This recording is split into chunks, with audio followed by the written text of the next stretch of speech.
So hello everyone and good morning सभी को। उम्मीद करता हूँ मेरी वॉइस प्रॉपर आ रही होगी। सभी से एक बार कंफर्म करेंगे, फिर स्टार्ट करते हैं अपन लोग आज का सेशन, जो कि है लेक्चर नंबर 10th, ठीक है, नेटो का।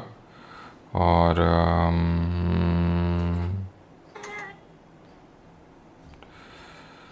चलो तो शुरू करें।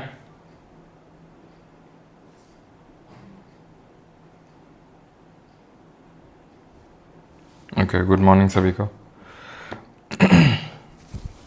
सिर्फ एग्ज़ाम आ गया है और डर लग रहा है, तो वो तो खैर सबके साथ ही होगा, आप स्पेशल नहीं हैं। डर को फेस करना पड़ेगा आपको। चलो भाई, तो बिल्कुल आ रही है आवाज़। शुरू करें आज का लेक्चर नंबर 10th निट्टो का, ठीक है। और एग्ज़ाम की डेट्स आना शुरू हो गई हैं। स्टेनो के बाद सिलेक्शन पोस्ट की भी आ गई है, और अब जल्दी आपको 3-4 दिन में, आपको 4-5 दिन में आपको, ठीक है, within a week I can say, सीजल की भी डेट्स भी मिल जाएंगी, ठीक है। तो इट्स इम्पॉर्टेंट कि आप कमर कस लें अपनी, ठीक है। अगर आप ढीली हो तो बताइएगा, बेल्ट भिजवा दूंगा, तो उसको कस लें थोड़ा ठीक से, ठीक है। क्योंकि होता क्या है कि जब आप कमर ढंग से नहीं कसते हैं तो उससे होता ही है कि आपकी कमर मटकने लगती है, ठीक है। और वो इस टाइम पे बिल्कुल भी सही बात नहीं है। तो इसीलिए सभी लोग एक बेल्ट ख़रीद लें, और ना हो तो बोल दें, मैं मतलब भिजवा दूंगा, ठीक है। कमर लेकिन कसी होनी चाहिए। और इसी को ध्यान में रखते हुए अपन जीके के लिए तो हम कर ही रहे हैं। एक्सपेक्टेड पेपर्स क्या होगा एक्सपेक्टेड पेपर्स में, वो मैं आपको बताऊंगा वीडियो डाल के, but they will prove to be the game changers. Okay, all right, शुरू करें फिर। और हाँ यार, आज ना निट्टो का मैंने टेलीग्राम पे बोल दिया था कि लास्ट लेक्चर है, लेकिन ये लास्ट लेक्चर नहीं है, ये सेकेंड लास्ट लेक्चर है, ठीक है। सेकेंड लिखना भूल गया था। एक्चुअली मैं है क्या कि मैं क्वेश्चन देख रहा था, तो क्वेश्चन कुछ और मुझे समझ में आ रहे थे जिनमें निट्टो लग रहा था, तो इसी वजह से एक और लेक्चर रहेगा, और एक लेक्चर और रहेगा, ठीक है।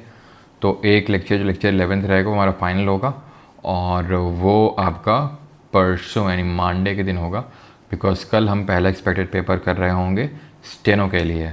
अब ऐसा नहीं है कि वो सिर्फ स्टेनो के लिए ही है, स्टेनो टारगेटेड है, बट ठीक है, बट मैं यही कहूँगा कि वो हेल्पफुल सभी के लिए रहेगा। आगे चाहे सिलेक्शन पोस्ट है, आपका सीजल होगा, ठीक है, सभी के लिए वो हेल्पफुल रहेंगे एक्सपेक्टेड पेपर्स। वैसे सीजल स्पेसिफिक भी आएंगे, लेकिन मैं आपको बता रहा हूँ कि जितने भी रहेंगे, चाहे मैं स्टेनो का करवाऊँ, चाहे भी सिलेक्शन पोस्ट से करवाऊँ, ठीक है, इंपॉर्टेंट रहेंगे। स्टेनो के मैं 3 करवाऊँगा। चलो भाई, फेस दिखाओ। अच्छा, दिखा रहे हैं, रुकना भी वहीं पे, ठीक है।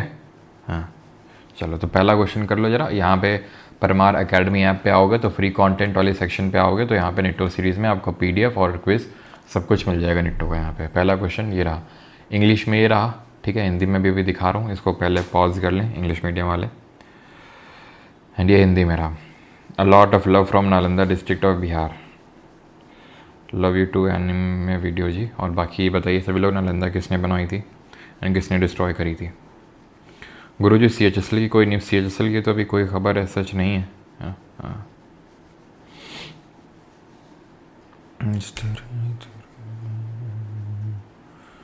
चलो तो शुरू करें। तो the first question is this, which of the following statement about the best reflects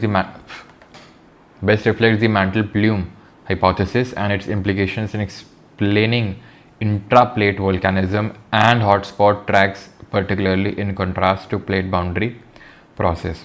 अब काफ़ी लोग ये बोलते रहते हैं ये डेप्थ में, क्योंकि कुछ लोगों ने क्या ना, काफ़ी ज़्यादा मौके का फ़ायदा उठाना चाहा कि जैसे टिकटी आ गया है ना, तो ये कि डेप्थ में नहीं, इस बार डेप्थ में आया, डेप्थ में नहीं पढ़ाया था परमार से। बैच खोल के देख लेना, ठीक है, बैच खोल के देख लेना जिनके पास भी हो, ठीक है, 4.0 या 3.0, ठीक है।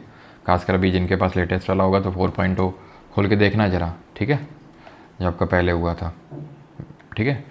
ये उससे पहले ही ज्योग्राफी बैच में पढ़ाई थी, और देख लेना इसको, और किसी और ने इसको पढ़ाया हो जैसे SSC में पढ़ाते हो, मेंटल प्लूम हाइपोथेसिस को, इंट्राप्लेट वोल्केनिज्म को किसी ने नहीं पढ़ाया हुआ है, मैं पक्का बोल सकता हूँ, ठीक है। इंट्राप्लेट वोल्केनिज्म, इंट्राप्लेट क्या होता है? देखो, होता क्या है कि हमें पता है कि जो प्लेट बाउंड्रीज होती हैं, ठीक है, जो कि प्लेट बाउंड्रीज होती हैं, ठीक है। तो प्लेट बाउंड्री से वोल्केनिज्म, वोल्केनिक एक्टिविटी होना लाजमी बात है। हमें पता है कि जो प्लेट बाउंड्रीज होती हैं वो 3 तरीके की होती हैं। कौन कौन सी होती हैं? तो एक तो कॉन्वर्जेंट होती है, ठीक है, एक तो कॉन्वर्जेंट होती है, दूसरी डाइवर्जेंट होती है और तीसरी ट्रांसफॉर्म होती है। ये 3 तरीके की प्लेट बाउंड्री होती हैं, कॉन्वर्जेंट, डाइवर्जेंट और ट्रांसफॉर्म। कॉन्वर्जेंट में क्या होता है? कॉन्वर्जेंट में क्या होता है कि जो 2 प्लेट होती हैं आपस में पास पास आती हैं, ठीक है। 2 प्लेट क्या होती हैं आपस में पास आती हैं, उसको हम कॉन्वर्जेंट बोलते हैं। डाइवर्जेंट में 2 दूर दूर जाती हैं और ट्रांसफॉर्म में ऐसी लेटरल स्लाइडिंग होती है। कॉन्वर्जन में होता क्या, जब 2 प्लेट पास आती हैं तो जो भारी वाली होती है, भारी मतलब डेंसर होती है, वो सबडक्ट कर जाती है लाइटर के नीचे। नीचे जो भरा हुआ है वो पूरा क्या भरा हुआ है? एस्थेनोस्फीयर भरा हुआ है, मतलब एक तरीके से लावा भरा हुआ है, मैग्मा जिसको बोल सकते हैं। वही मैग्मा जब बाहर आता है तो वो लावा कहलाता है। तो खैर, तो मैग्मा भरा हुआ है, तो ये पूरी क्या होगी? इसकी मेल्टिंग होगी। अब इसी के आसपास जहाँ प्लेट बाउंड्री है उससे लगभग 5-6 किलोमीटर दूर, ठीक है, 10 किलोमीटर 15 किलोमीटर दूर, यहाँ पर आप एक को वोल्केनो देखने को मिलेगा। एक्स्ट्रा जो लावा बना, ये पिघला और एक्स्ट्रा लावा जो बना, अंदर मैग्मा बना, वो लावा के फॉर्म में बाहर निकलेगा, ठीक है। ये होता है। डाइवर्जेंट में क्या होता है?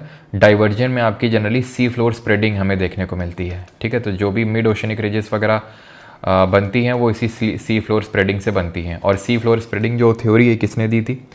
ठीक है, तो ये क्योंकि यहाँ पर आप देखो तो क्रस्ट जो है ये डिस्ट्रॉय हुआ है, तो इसलिए इसको बोलते हैं डिस्ट्रक्टिव प्लेट बाउंड्री। और यहाँ पर नया जो अंदर से मैग्मा बाहर निकलेगा और सॉलिडिफाई हो जाएगा, तो इसीलिए इसको बोलते हैं कंस्ट्रक्टिव प्लेट बाउंड्री, कंस्ट्रक्टिव, ठीक है। लेकिन ट्रांसफॉर्म में ना तो कंस्ट्रक्ट होता है ना तो डिस्ट्रॉय होता है, ये सिर्फ आपका एक कंजर्वेटिव, ठीक है, संरक्षी कंजर्वेटिव प्लेट बाउंड्री होती है। कंजर्व्ड रहता है यहाँ पर जो क्रस्ट है। क्यों? लेटरल स्लाइडिंग हो रही है और यहाँ पर चांसेस बहुत रहते हैं किसके? अर्थक्वेक के, ठीक है। किसके चांसेस रहते हैं? अर्थक्वेक के यहाँ पे चांसेस रहते हैं, यानी कि जो भूकंप होता है उसके चांसेस रहते हैं ट्रांसफॉर्म प्लेट बाउंड्री में। ऐसा नहीं है कि कॉन्वर्जन में आते नहीं हैं, आते हैं, लेकिन ट्रांसफॉर्म में ज़्यादा चांसेस रहते हैं, ठीक है। एक कभी मैं चलो पूछ लेता हूँ, ठीक है। अब यहाँ से मैं टेस्ट कर रहा हूँ कि कौन 4.0 बैच से ढंग से पढ़ा है। कॉन्वर्जेंट या डाइवर्जेंट किस में डीप सीटेड अर्थक्वेक्स होते हैं? डीप सीटेड अर्थक्वेक्स किस में आते हैं, ठीक है। तो इसी तरीके से हमारी पैसिफिक रिंग ऑफ फायर होती है। ये जो पैसिफिक रिंग ऑफ फायर है, पैसिफिक रिंग ऑफ फायर, तो पैसिफिक ओशन में ये एक रिंग का शेप बनता है, एक, ठीक है, घड़ी अंगूठी का शेप बनता है, एक रिंग का शेप बनता है, ठीक है। ऐसा हॉर्स शू शेप थोड़ा सा रहता है। जहाँ जहाँ पे प्लेट बाउंड्री और जहाँ पे अर्थक्वेक और आपकी वोल्केनिक एक्टिविटी सबसे ज़्यादा होती है अर्थ में, सबसे ज़्यादा अर्थ में कहीं पर भी आपको अगर देखने को मिलेगी तो वो आपको यहीं पे देखने को मिलेगी। कहाँ पर? जो हमारे ये पैसिफिक रिंग ऑफ फायर है वहाँ पर, ठीक है। तो पैसिफिक रिंग ऑफ फायर जाना इसीलिए जाता है। अब ये पैसिफिक रिंग ऑफ फायर क्या है? प्लेट बाउंड्री है। लेकिन कुछ ऐसे वोल्केनो होते हैं जो एकदम प्लेट के बीचों बीच आ जाते हैं। अब प्लेट के बाउंड्री में तो समझ में आता है क्योंकि यार बाउंड्री है तो वहाँ से निकल रहा है, ठीक है। जैसे ये बाउंड्री है तो यहाँ से निकल रहा है, या फिर ये लेकिन ऐसा बीच से कभी कभी निकल आता है फूट के।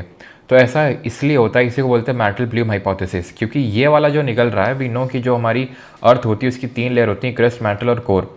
और मेनली लिथोस्फीयर के नीचे, व्हाट इज लिथोस्फीयर? स्थल मंडल क्या है? तो पूरी क्रस्ट और अपर सॉलिड पार्ट ऑफ मैंटल, ये ऊपर सॉलिड पार्ट ऑफ मैंटल ले लो, लगभग ये 200 किलोमीटर तक की डेप्थ में जाता है लिथोस्फीयर, स्थल मंडल बोलते हैं हिंदी में। तो लिथोस्फीयर जो होता है इसमें पूरा क्रस्ट और अपर सॉलिड पार्ट ऑफ मैंटल होता है, ठीक है। और नीचे ही अपर मैंटल में ही यहाँ पर इस तरीके से मैग्मा भरा होता है। इसी के ऊपर ही आपकी ये जो लिथोस्फेरिक प्लेटें हैं ये स्लाइड करती हैं आपस में, ठीक है। और ये जो प्लेट्स हैं मेजर और माइनर में 2 पार्ट में डिवाइडेड होती हैं। कॉमन में आपको बताना कितनी मेजर प्लेट होती हैं, ठीक है। तो ये प्लेट के बीच से ऐसा क्यों आ जाता है? ये जो प्लेट के बीच से आता है ना, ये यहाँ से आता है क्योंकि हमें पता है कि ये कोर है और आउटर कोर और इनर कोर है, और आउटर कोर लिक्विड होती है, तो यहाँ से सीधे निकल के आता है ये, ठीक है। यहाँ से निकल के आता है। नॉर्मली वोल्केनोस में से जो लावा निकलता है वो यहाँ से, इसको क्या बोलते हैं? This is nothing but asthenosphere. ये जो आप देख पा रहे हैं लिथोस्फीयर के नीचे, ये एस्थेनोस्फीयर है, दुर्बल मंडल इसको बोलते हैं, और ये लगभग 400 किलोमीटर तक की डेप्थ में जाता है, तो नॉर्मली यहीं से निकलता है। लेकिन जो मैंटल प्लूम हाइपोथेसिस में जो प्लेट इंट्रा प्लेट होता है, इंट्रा प्लेट का मतलब प्लेट के बीच से अंदर, मतलब प्लेट के एकदम बीच से, तो वो आउटर कोर से, यानी फिर मेनली मैंटल और कोर की बाउंड्री से निकल के आता है। ये चीज़ आपको ध्यान में रखनी है। एग्जाम्पल मैं इसका भी दे सकता हूँ, जैसे एक तो लिखा हुआ होगा, आई थिंक लिखा नहीं है लेकिन एग्जाम्पल है, जैसे हम लोगों ने हवाई जो आइलैंड पड़ता है, यूएस की टेरिटरी है वो एक तरीके से पैसिफिक ओशन में, तो यहाँ पर आपको मौना लोआ देखने को मिलेगा, ठीक है। और माउना किया देखने को मिलेगा। ठीक है, तो ये आपके क्या है, ये उसी के एग्जांपल्स हैं। इंट्रा प्लेट जो होता है, ठीक है, मैंटल ब्लूम हाइपोथेसिस के। और ये जो हवाई वोल्केनो है, किस टाइप के वोल्केनो है, तो हमें पता होना चाहिए शील्ड वोल्केनो। शील्ड वोल्केनो में किस तरीके का लावा निकलता है, फ्लूइड लावा निकलता है, विस्कस नहीं निकलता है। सबसे विस्कस लावा किस टाइप के वोल्केनो में निकलता है, जरा कमेंट में आप बताएंगे।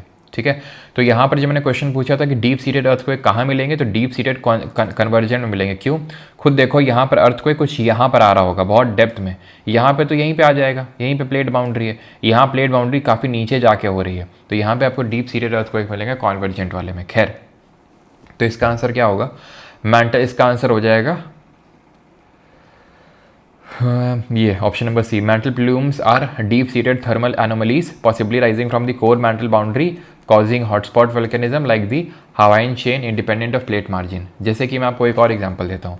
आप पढ़ते हो कि हमारा ये जो इंडिया है, यहाँ पे ब्लैक सॉइल मिलती है, यहाँ पर ब्लैक सॉइल जो होती है वॉल्केनिक रीजन की होती है। यहाँ पर आपको फ्लड बसाल्ट प्रोविंस देखने को मिलता है, जो सबसे ज़्यादा फ्लूइड होता है। सबसे ये फ्लूइड होता है, शील्ड लावा निकलता है, शील्ड वोल्केनो से फ्लूइड लावा निकलता है, फ्लड बसाल्ट से बहुत भयंकर फ्लूइड निकलता है। मतलब जो फ्लूइड लावा होता है पानी जैसे, वो बहुत ज़्यादा फैलता है, वो स्टीप नहीं होता है, ऐसी बहुत हाई ग्रेडियंट की स्लोप्स नहीं बनती हैं उसमें, बहुत फ्लूइड नेचर का होता है फ्लड बसाल्ट वाला। सबसे ज़्यादा जो विस्कस होता है ना, गाढ़ा होता है, वो आपका कंपोजिट वाला होता है, कंपोजिट वाला। कमेंट में आपको बताना एसिडिक या बेसिक, कौन सा ज़्यादा, एसिडिक लावा बेसिक लावा में कौन सा ज़्यादा फ्लूइड, कौन सा ज़्यादा विस्कस होता है, गाढ़ा होता है। तो यहाँ पे जो आपको ब्लैक सॉइल देखने को मिलती है, फ्लड बसाल्ट ये जो प्रोविंस है, तो यहाँ पर तो कोई वोल्केनो है नहीं आज इंडिया में, तो फिर यहाँ पे किस तरीके से यहाँ पे ये ब्लैक सॉइल बनी वॉल्केनिक ओरिजिन की जो है, तो यहाँ पे तो है नहीं। तो जब हम पढ़ते हैं कि आपको ये पता है कि किस तरीके से इंडियन प्लेट ने ऊपर की ओर मूवमेंट किया, यूरेशियन प्लेट से टकराई और आपका हिमालय का फॉर्मेशन हुआ, तो यहाँ पर एक जगह पड़ती है इंडिया, अभी तो वो इंडिया के नीचे है, मतलब जैसे इंडिया है तो इसके यहाँ पर नीचे कहीं इंडियन ओशन में रीयूनियन आइलैंड पड़ता है। तो जब इंडियन प्लेट इस तरीके से ऊपर जा रही थी, तो ये वाला हिस्सा इसका यहाँ से होकर गुजरा, और यहाँ पे वही मेंटल ब्लूम हाइपोथेसिस हो रही थी उस टाइम पे, और उस वजह से यहाँ पर ये फैला। अब तुमको लगेगा कि ये कैसे पता, तो यहाँ पे इसके थोड़ा सा यहाँ पे ये मैं बैठा हुआ था, ये मैं सारी चीज़ें देख रहा था, तो मैंने उसको तुरंत जो है नोट डाउन कर लिया। मुझे लगा कि आज से करोड़ों साल बाद बच्चे एसएससी के लिए तैयारी करने आएंगे, तो उनको कौन बताएगा, तो मैंने सोचा नोट कर लेते हैं, तो वहाँ से जो है सारी चीज़ें पता। अब वो बात अलग है, क्रेडिट नहीं देते हैं, लेकिन वो कभी मांगा भी नहीं मैंने, ठीक है। और लेकिन सी फ्लोर स्प्रेडिंग का हैरी हेस ने तुरंत क्रेडिट मांग लिया कि नहीं हमने दी, लेकिन अपने ने क्या ना कभी घमंड नहीं किया, मतलब ये अपनी खासियत रही है। दूसरा question, consider the following statements about rubber cultivation in India. Bharat में रबर की खेती के बारे में निम्नलिखित कथनों पर विचार करें। जल्दी से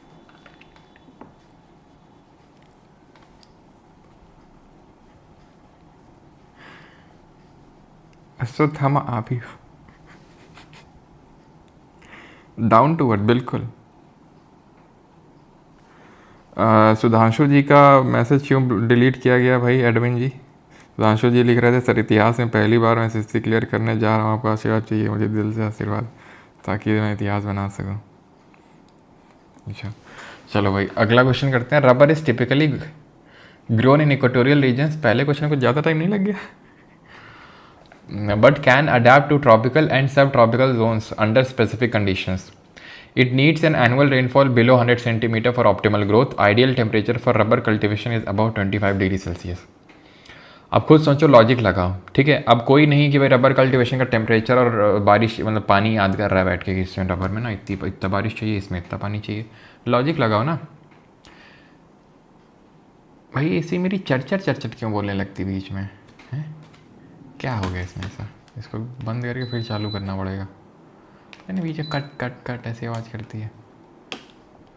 कोई नहीं, तो खुद लॉजिक लगाओ कि रबर, पहला स्टेटमेंट बोल रहा है rubber is typically grown in equatorial regions but can adapt to tropical and subtropical zones under specific condition. सही लग रहा है क्योंकि एक्सप्लेनेटरी है। और याद करो ये कीवर्ड बताया था, बट जो बट लग के, याद है ना कि बट लग के वो पूरा एक्सप्लेनेटरी बन जाता है कि इस तरीके से, कि ऐसा ऐसा है लेकिन इस तरीके से, है ना।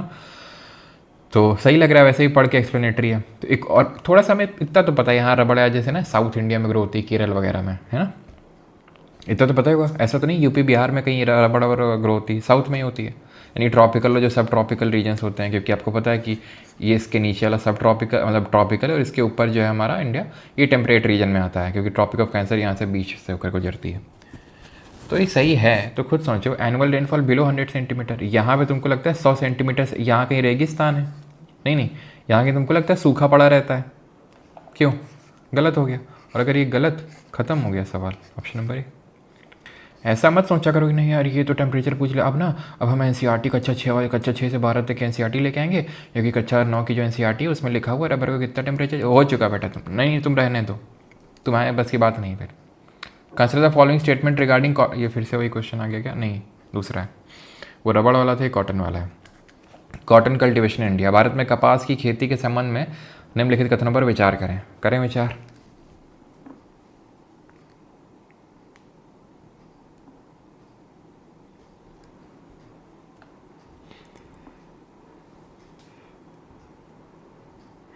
Down to earth is equal to नीच आदमी। सर ये घंटा मारा ना हरसू नेगी हैं, डैश डैश करते हुए रहोगे। India rank second in global cotton production following China. हमें नहीं पता, ठीक है, कि इंडिया रैंक सेकेंड ग्लोबली, हमें नहीं पता। Cotton thrives best in the alluvial soil of the Indo Gangetic plains with heavy rainfall. Cotton alluvial soil में होता है, ब्लैक सॉइल में होता है। 2 गया, ख़त्म, ठीक है। कॉटन को 210 फ्रॉस्ट फ्री डेज की रिक्वायरमेंट होती है। मैं कभी ऐसा नहीं हुआ कि मैंने कॉटन शब्द आया और ये ना बताया तुम्हें, कभी ऐसा हुआ है? नहीं हुआ है ना। ये सिंपल नॉलेज से भी हो जाएगा। तो ठीक है, India ranks second. Okay, black soil की रिक्वायरमेंट होती है। ब्लैक सॉइल को हम किस नाम से जानते हैं? तो ब्लैक सॉइल को हम जानते हैं रेगर के नाम से, ठीक है, रेगर के नाम से। और ये वॉल्केनिक ओरिजिन की हमने देखा ही, ये इम्परमिएबल नेचर की है, ठीक है, वाटर जल्दी से परकोलेट नहीं होता है, ये ध्यान रखना है। सेल्फ फ्लोइंग करेक्टरिस्टिक्स होती हैं इसमें, स्वर जुताई वाली विशेषताएं होती हैं। सेल्फ फ्लोइंग करेक्टरिस्टिक मतलब कि ये जब ड्राई होती है तो इसमें क्रैक्स डेवलप हो जाते हैं, और जब ये वेट होती है तो ये स्टिकी हो जाती है, ठीक है। ये वेट होती है, मॉइस्ट होती है तो स्टिकी हो जाती है, तो इसको बोलते हैं सेल्फ फ्लोइंग करेक्टरिस्टिक्स, ठीक है। और कॉटन के लिए सबसे बेस्ट सूटेबल है। और जो नॉर्थ वेस्टर्न पार्ट है डेक्कन प्लेट्यू का, महाराष्ट्र गुजरात वाला इलाका, यहाँ पे आपको ज़्यादा देखने को मिलती है। ओके, अगला करो, alluvial soil and red and yellow soil में मेन डिफरेंस क्या है, जल्दी बताओ। क्या कक्षा?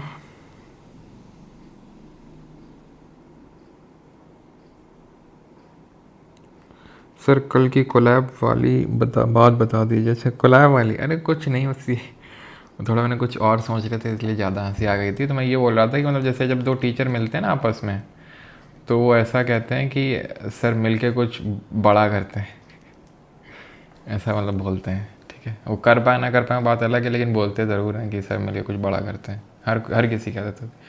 अभी एक तो कोई टीचर आए, ठीक है, मतलब अभी कुछ ही दिन पहले बोलते हैं सर मिलके कुछ बड़ा करते हैं।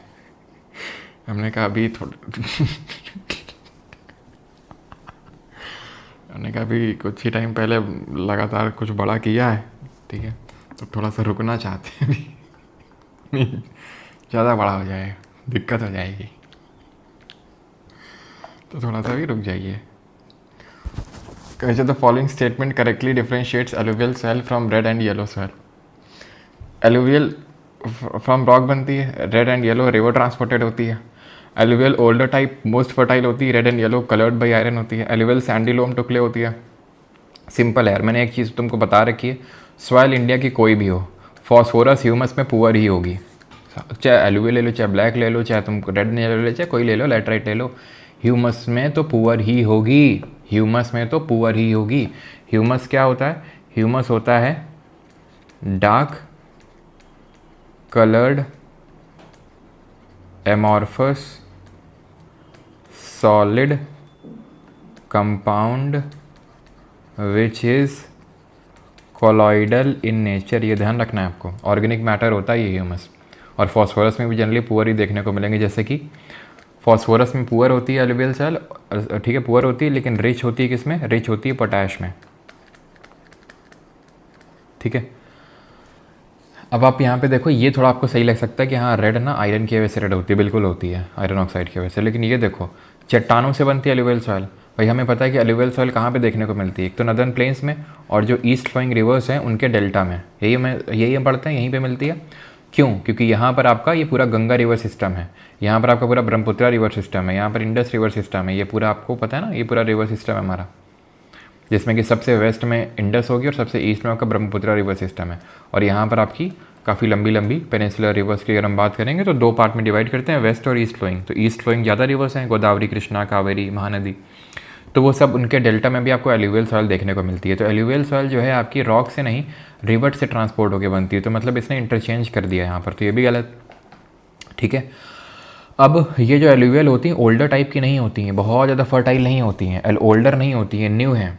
अगर आपको याद हो बैच मैंने कुछ आपको पढ़ाया था, याद है आपको, एंटीसॉल याद है कुछ, एंटीसॉल, एल्फीसॉल, वर्टीसॉल, याद है कुछ? तो वहाँ पर मैंने आपको बताया था कि एल्यूवियल सॉइल जो है ओल्डर टाइप नहीं न्यू टाइप की सॉइल है, एंटीसॉल। तो alluvial soil sandy loam to clay होती हैं, ठीक है, sandy loam to clay. Sandy loam to clay का मतलब क्या है? क्ले मैंने आपको बताया था बहुत बारीक बारीक, मतलब जो ग्रेन साइज़ होता है, ग्रेन साइज़ होता है मिट्टी का वो बहुत बहुत बारीक होता है, उसको बोलते हैं क्ले, ठीक है। जैसे कि हमारी जो ब्लैक सॉइल है वो क्ले नेचर की, उसका जो ग्रेन साइज़ है बहुत छोटा है, इसमें क्या वाटर जल्दी से परकोलेट नहीं कर पाता है, नीचे जा नहीं पाता है। ब्लैक सॉइल तुम डालो पानी तुमको दिखेगा ही नहीं नीचे, लेकिन एल्यूवियल सॉइल में देखो तुम गमले वमले जो हमारे यहाँ रखे रहते हैं, पानी डाला सट से तुरंत नीचे, अगर गमला टूटा नीचे तुरंत बह जाता है। क्यों? क्योंकि लोमी में ग्रेन साइज़ बड़ा होता है, तो वाटर को उतना होल्ड नहीं कर पाता वो, ठीक है। रेड सॉइल सैंडी लोम लेस फर्टाइल अपलैंड में आपको देखने को मिलती है। तो रेड ये जो सॉइल होती है वो लाल होती है, क्यों? आयरन ऑक्साइड की प्रेजेंस की वजह से। येलो कब हो जाती है? तो जब लाल में पानी पड़ जाता है, रेड वाली जब हाइड्रेट हो जाती है तो येलो हो जाती है। कहाँ मिलती है? तो जो रेन डेफिशिएंट रीजन्स होते हैं, रेन डेफिशिएंट होते हैं, यानी कि जहाँ पर बारिश बहुत ज़्यादा नहीं होती है, येलो, ठीक है। और एक चीज़ आपको ध्यान रखना है कि एक तो बारिश बहुत ज़्यादा नहीं होती है, plus piedmont zone of western Ghats, ठीक है। जो ये ध्यान रखना, पीडमोंट जोन जो होता है वेस्टर्न घाट्स का, वहाँ पर भी आप मतलब अगेन ये भी जोन वही है जहाँ पर रेन डेफिशिएंसी हो रहती है। और कमेंट में आप बताइए कि जो हाई रेनफॉल रीजन होते हैं वहाँ पर कौन सी सॉइल देखने को मिलती है? तो वहाँ पर होती है आपकी लैटेराइट सॉइल, ठीक है। लैटेराइट सॉइल जो बनती है वो लीचिंग यानी कि निच्छालन प्रक्रिया से बनती है। लीचिंग कब होती है? जब हैवी शावर्स आते हैं, जब बहुत भयंकर बारिश होती है, जब बहुत भयंकर रेनफॉल होती है तब। Fifth, how does the faint sun young sun paradox challenge our understanding of earth of early earth climate. मंद युवा सूर्य विरोधाभास प्रारंभिक पृथ्वी की जलवायु के बारे में हमारी समझ को किस प्रकार चुनौती देता है? और यार ये जो स्पैम कॉल आते हैं जैसे एयरटेल वगैरह में, तो इसको ब्लॉक करने कोई तरीका वरीका है क्या? दिमाग ख़राब किए रहते हैं पूरे दिन ये, कोई तरीका वरीका है क्या किसी के पास? मालिक, करंट अफेयर की PDF एक्सपोर्ट नहीं हो रही है प्लीज़।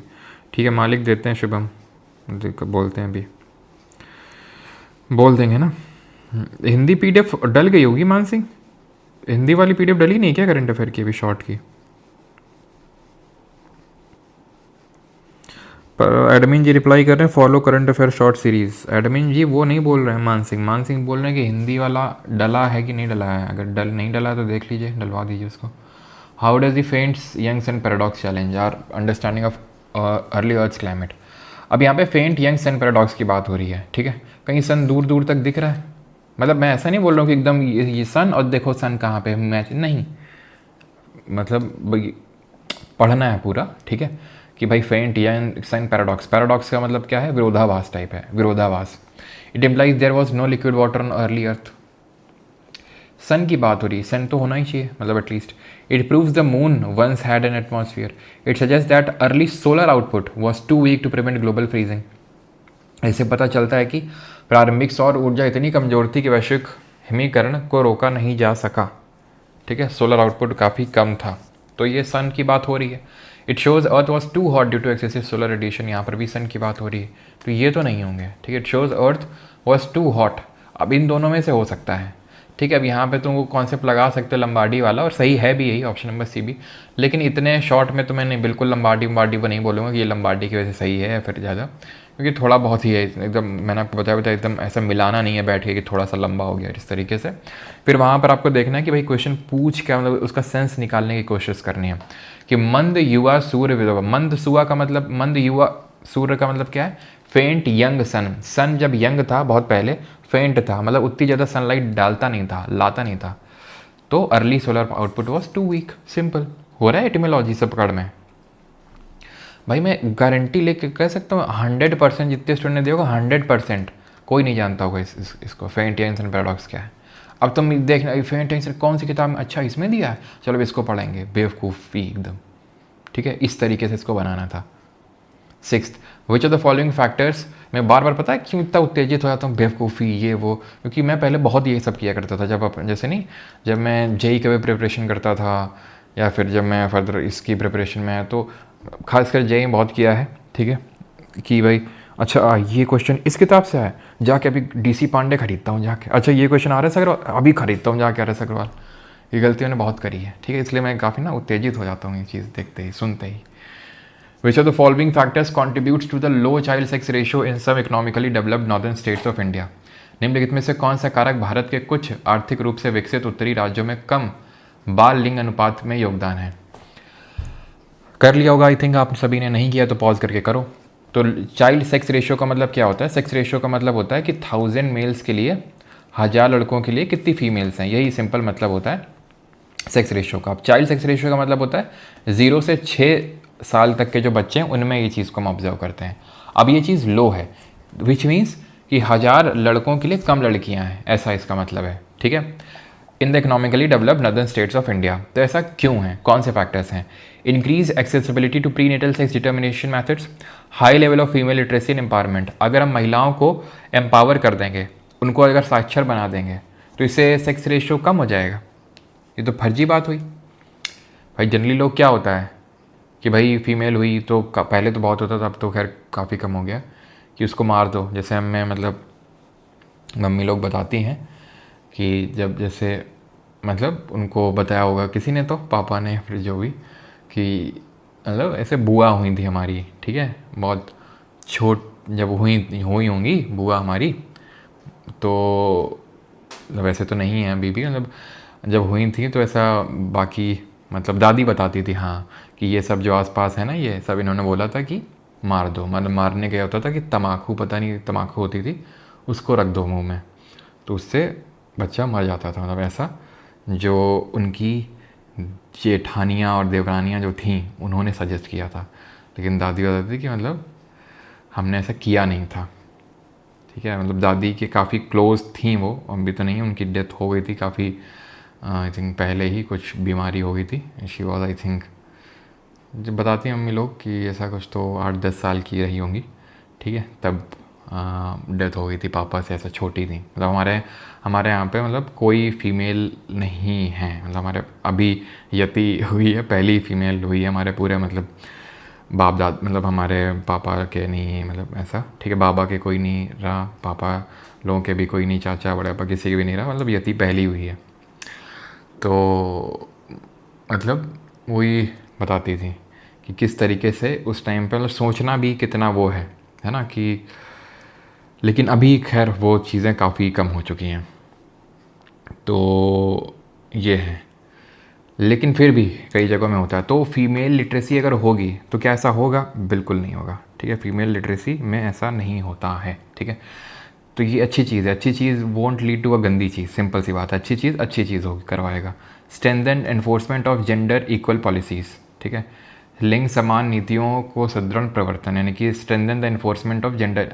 अब आप स्ट्रेंथन करोगे enforcement of gender equal policies, ठीक है, स्ट्रेंथन करोगे एनफोर्समेंट को, जेंडर इक्वल पॉलिसीज़ को, तो ये तो एक अच्छी चीज़ है। तो इससे गंदी चीज़ कैसे हो सकती है बताओ? तम्बाकू नहीं, अफीम खिलाते थे। अच्छा हाँ, हो सकता है अफीम हो।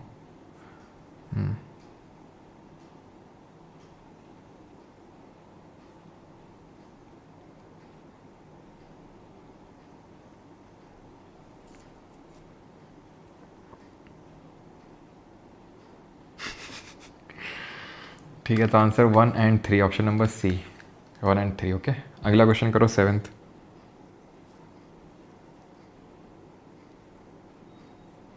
आज भी कुछ लोगों की थिंकिंग है। अच्छा, ये जैसे क्या होता है prenatal sex determination method, कि मतलब जैसे अल्ट्रासाउंड वगैरह करवा के कि लड़का है कि लड़की है। काफ़ी लोग पहले ऐसा करते थे, हरियाणा में बहुत होता है, हरियाणा राजस्थान साइड में। तभी आप देखोगे हरियाणा में सबसे कम सेक्स रेशियो है। हरियाणा का sex ratio, adult sex ratio की बात कर रहा हूँ, 879 है। सबसे ज़्यादा कहाँ का है? केरला का है, 1084 है। यूटी की अगर बात करेंगे तो यूटी में सबसे लोवेस्ट और हाईएस्ट कहाँ है? तो यूटी में सबसे लोवेस्ट है आपका दमन और दीव में, और सबसे हाईएस्ट है पुडुचेरी में, 1037 है पुडुचेरी में, ठीक है। तो पहले ही बहुत होता था प्रीनेटल, अभी भी करवाते हैं लोग, ठीक है, कैसे भी करके, लेकिन अब तो इलीगल है खैर ये करवाना प्रीनेटल सेक्स डिटर्मिनेशन। अफीम क्या होता है बेटा? नीमच जाओ कभी। सर आप सारी कमी पूरी कर दें लड़कियों की। अच्छा चलो सर, रक्षाबंधन आ रहा है, बताइए कहाँ रहते हैं आपके, राखी बांधने आ जाएंगे। बिल्कुल। What was the composition of India's foreign trade at the time of her independence? Bharat की स्वतंत्रता के समय उसके विदेश व्यापार की संरचना क्या थी? बताइए। What was the composition of India's foreign trade at the time of her independence? स्वतंत्रता के समय उसके विदेशी व्यापार की संरचना क्या थी? Export, import include raw material only, export include finish only. कितना ही एक्सट्रीम है भाई ये। इम्पोर्ट में हम कभी आज तक रॉ मटेरियल के अलावा कुछ इम्पोर्ट ही नहीं किए, फिनिश गुड के अलावा। एक्सपोर्ट में हम फिनिश गुड के अलावा कुछ कभी एक्सपोर्ट किए ही नहीं। देख रहे हो, मतलब इससे भयंकर तो मैंने तो आज तक नहीं देखा कोई एक्सट्रीम की स्टेटमेंट, ठीक है। तो ये तो एकदम ही सीधा स्ट्रेट फॉरवर्ड एलिमिनेट करना है। एक्सपोर्ट कंसिस्टेड, अब ये time of her independence, Bharat की आज़ादी के टाइम की बात हो रही है। तो आपको लगता है कि फिनिश्ड गुड के लिए हमारे पास इतनी इंडस्ट्रीज़ थी, इतनी प्रोसेसिंग यूनिट्स थी कि हम फिनिश्ड गुड बना पाएँ और उसको एक्सपोर्ट कर पाएँ? बिल्कुल नहीं। तो हम एक्सपोर्ट करते थे रॉ मटेरियल को और इम्पोर्ट करते थे फिनिश्ड गुड को, ठीक है। लॉजिकल ऑप्शन नंबर है। As per economic theory when a nation becomes more prosperous, जब आर्थिक सिद्धांत के अनुसार जब कोई राष्ट्र अधिक समृद्ध होता है तो क्या होता है? बताइए सर। एड्रेस बताइए, मैं ऑर्डर कर दूँगी। हाँ ठीक है। एक ना मैं सोच रहा हूँ कुछ तो बनाया जाए, एक ऐसा एड्रेस, पर्सनल एड्रेस तो नहीं दे सकता हूँ, ठीक है, लेकिन इस तरीके से बनाया जाए जहाँ पर आप लोग ना कुछ गिफ्ट वगैरह, अब 5 सितंबर आ रहा है टीचर्स डे, तुम लोग को भिजवाना पड़ेगा। अभी मैं एक बंदोबस्त करवा रहा हूँ, भिजवाना पड़ेगा सबको। मैंने हर टीचर डे पे एक लाल पेन दिया अपने टीचर को। मुझे भी कुछ चाहिए, मैं बता रहा हूँ, ठीक है, ऐसे नहीं चल पाएगा। मुझे कुछ चाहिए, ये टाइम है, मुझे वापस चाहिए, ठीक है। तो एक कोई तो एड्रेस बनाऊंगा, ठीक है, और वहाँ पे सारी चीज़ मंगवाऊंगा, मैं जल्दी एड्रेस दूंगा तुमको, ठीक है। कर लिया सभी ने?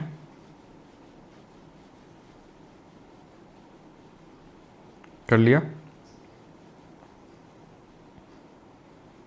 चलो देखो, जब भी कोई कंट्री प्रॉस्परस बनेगी तो एग्रीकल्चर यानी कि जो प्राइमरी सेक्टर है वहाँ पर वर्कफोर्स कम होता रहेगा। सेकेंडरी और टर्शरी सेक्टर में, ज़्यादा से ज़्यादा टर्शरी सेक्टर में कंट्रीब्यूशन बढ़ता रहेगा जीडीपी में। Proportion of GDP contributed bye agriculture sector and working population in the sector increase considerably नहीं। जो प्राइमरी सेक्टर है यानी कि जो एग्रीकल्चर है, क्योंकि भाई अब देखो आपने देखा होगा कि जैसे इंडिया पहले बहुत ज़्यादा, मतलब आप समझ लो कि at the time of independence हमारी 70 से 75% पॉपुलेशन, 70 to 75% पॉपुलेशन एंगेज्ड थी एग्रीकल्चर में, ठीक है। लेकिन आज अगर आप देखोगे तो सेकेंडरी और टर्शरी सेक्टर में बहुत ज़्यादा है। अब आप देख लो यूएस में, तो आपको क्या लगता है वहाँ पर ज़्यादा से ज़्यादा लोग खेती बाड़ी कर रहे हैं? नहीं, सर्विसेज सेक्टर में है। तो कंट्री अगर कोई जैसी प्रॉस्परस होती है, डेवलप्ड की तरफ जाती है, जैसे चाइना हो गया फॉर एग्जांपल, तो क्या वहाँ पर लोग बहुत ज़्यादा से ज़्यादा खेती बाड़ी कर रहे हैं? नहीं, सर्विसेज सेक्टर में देखने को मिलेंगे। तो उसका कंट्रीब्यूशन भी जीडीपी में बढ़ेगा proportionately. The proportion of GDP contributed by the agriculture sector and working population in the sector should be more, again wrong. The proportion of GDP contributed by agriculture sector and working population in the sector declines considerably. The proportion of GDP contributed by the agriculture and working in the not be considered for a developing country. Should not be considered, उसको consider नहीं करना, ये तो एकदम ही वाहियात हो गया, ठीक है। इसमें से कौन सा स्टॉक वेरिएबल है थोड़ा, ठीक है, स्टॉक वेरिएबल कौन सा है? अब दो तरीके के वेरिएबल होते हैं, हमें पता है, फ्लो वेरिएबल होता है और इकोनॉमिक्स में एक स्टॉक वेरिएबल होता है। फ्लो वेरिएबल और स्टॉक में अंतर क्या होता है? It is measured over a period of time, ठीक है, it is measured over a period of time. और स्टॉक की अगर बात करेंगे, measured over a point of time, ठीक है, measured over a point of time, point of time में मेजर किया जाता है। जैसे एग्जांपल के तौर पे, चलो करो पहले तो, कर लिए सभी ने? कर लिया? ओके देखो, स्टॉक वेरिएबल और फ्लो का मैंने एग्जांपल आपको बता दिया। अब सॉरी, मैंने डेफिनेशन बता दी, एग्जांपल देता हूँ तो फिर उससे अगर ना अभी नहीं कर पाया तो फिर करना। देखो एग्जांपल के तौर पे मैंने बोला मेरी इनकम 40,000 है, तो अब 40,000 महीने का है, दिन का है, साल का है, हफ्ते का क्या है? यानी कि यहाँ पर पीरियड ऑफ टाइम को स्पेसिफाई करना मैंडेटरी हो गया है। मैं बोलता हूँ मेरी वेल्थ 1 करोड़ है, मेरी वेल्थ 1 CR है, ठीक है। तो मेरी वेल्थ 1 CR का मतलब ये है कि पूरा मेरी प्रॉपर्टी, मेरे पास कैश, मेरे पास बैंक बैलेंस, मेरे पास जितना सब कुछ है, गाड़ी वाड़ी सब मिला के 1 करोड़ का मेरे पास है। अब ये थोड़ी ना कि यहाँ पर पीरियड ऑफ टाइम थोड़ी ना बताना ज़रूरी कि 1 दिन में, कि 1 महीने में, कि 1 हफ्ते में। क्या 1 दिन 1 महीने 1 हफ्ते? मैं 1 करोड़ होल्ड करता हूँ, मेरी इतनी वर्थ है बस।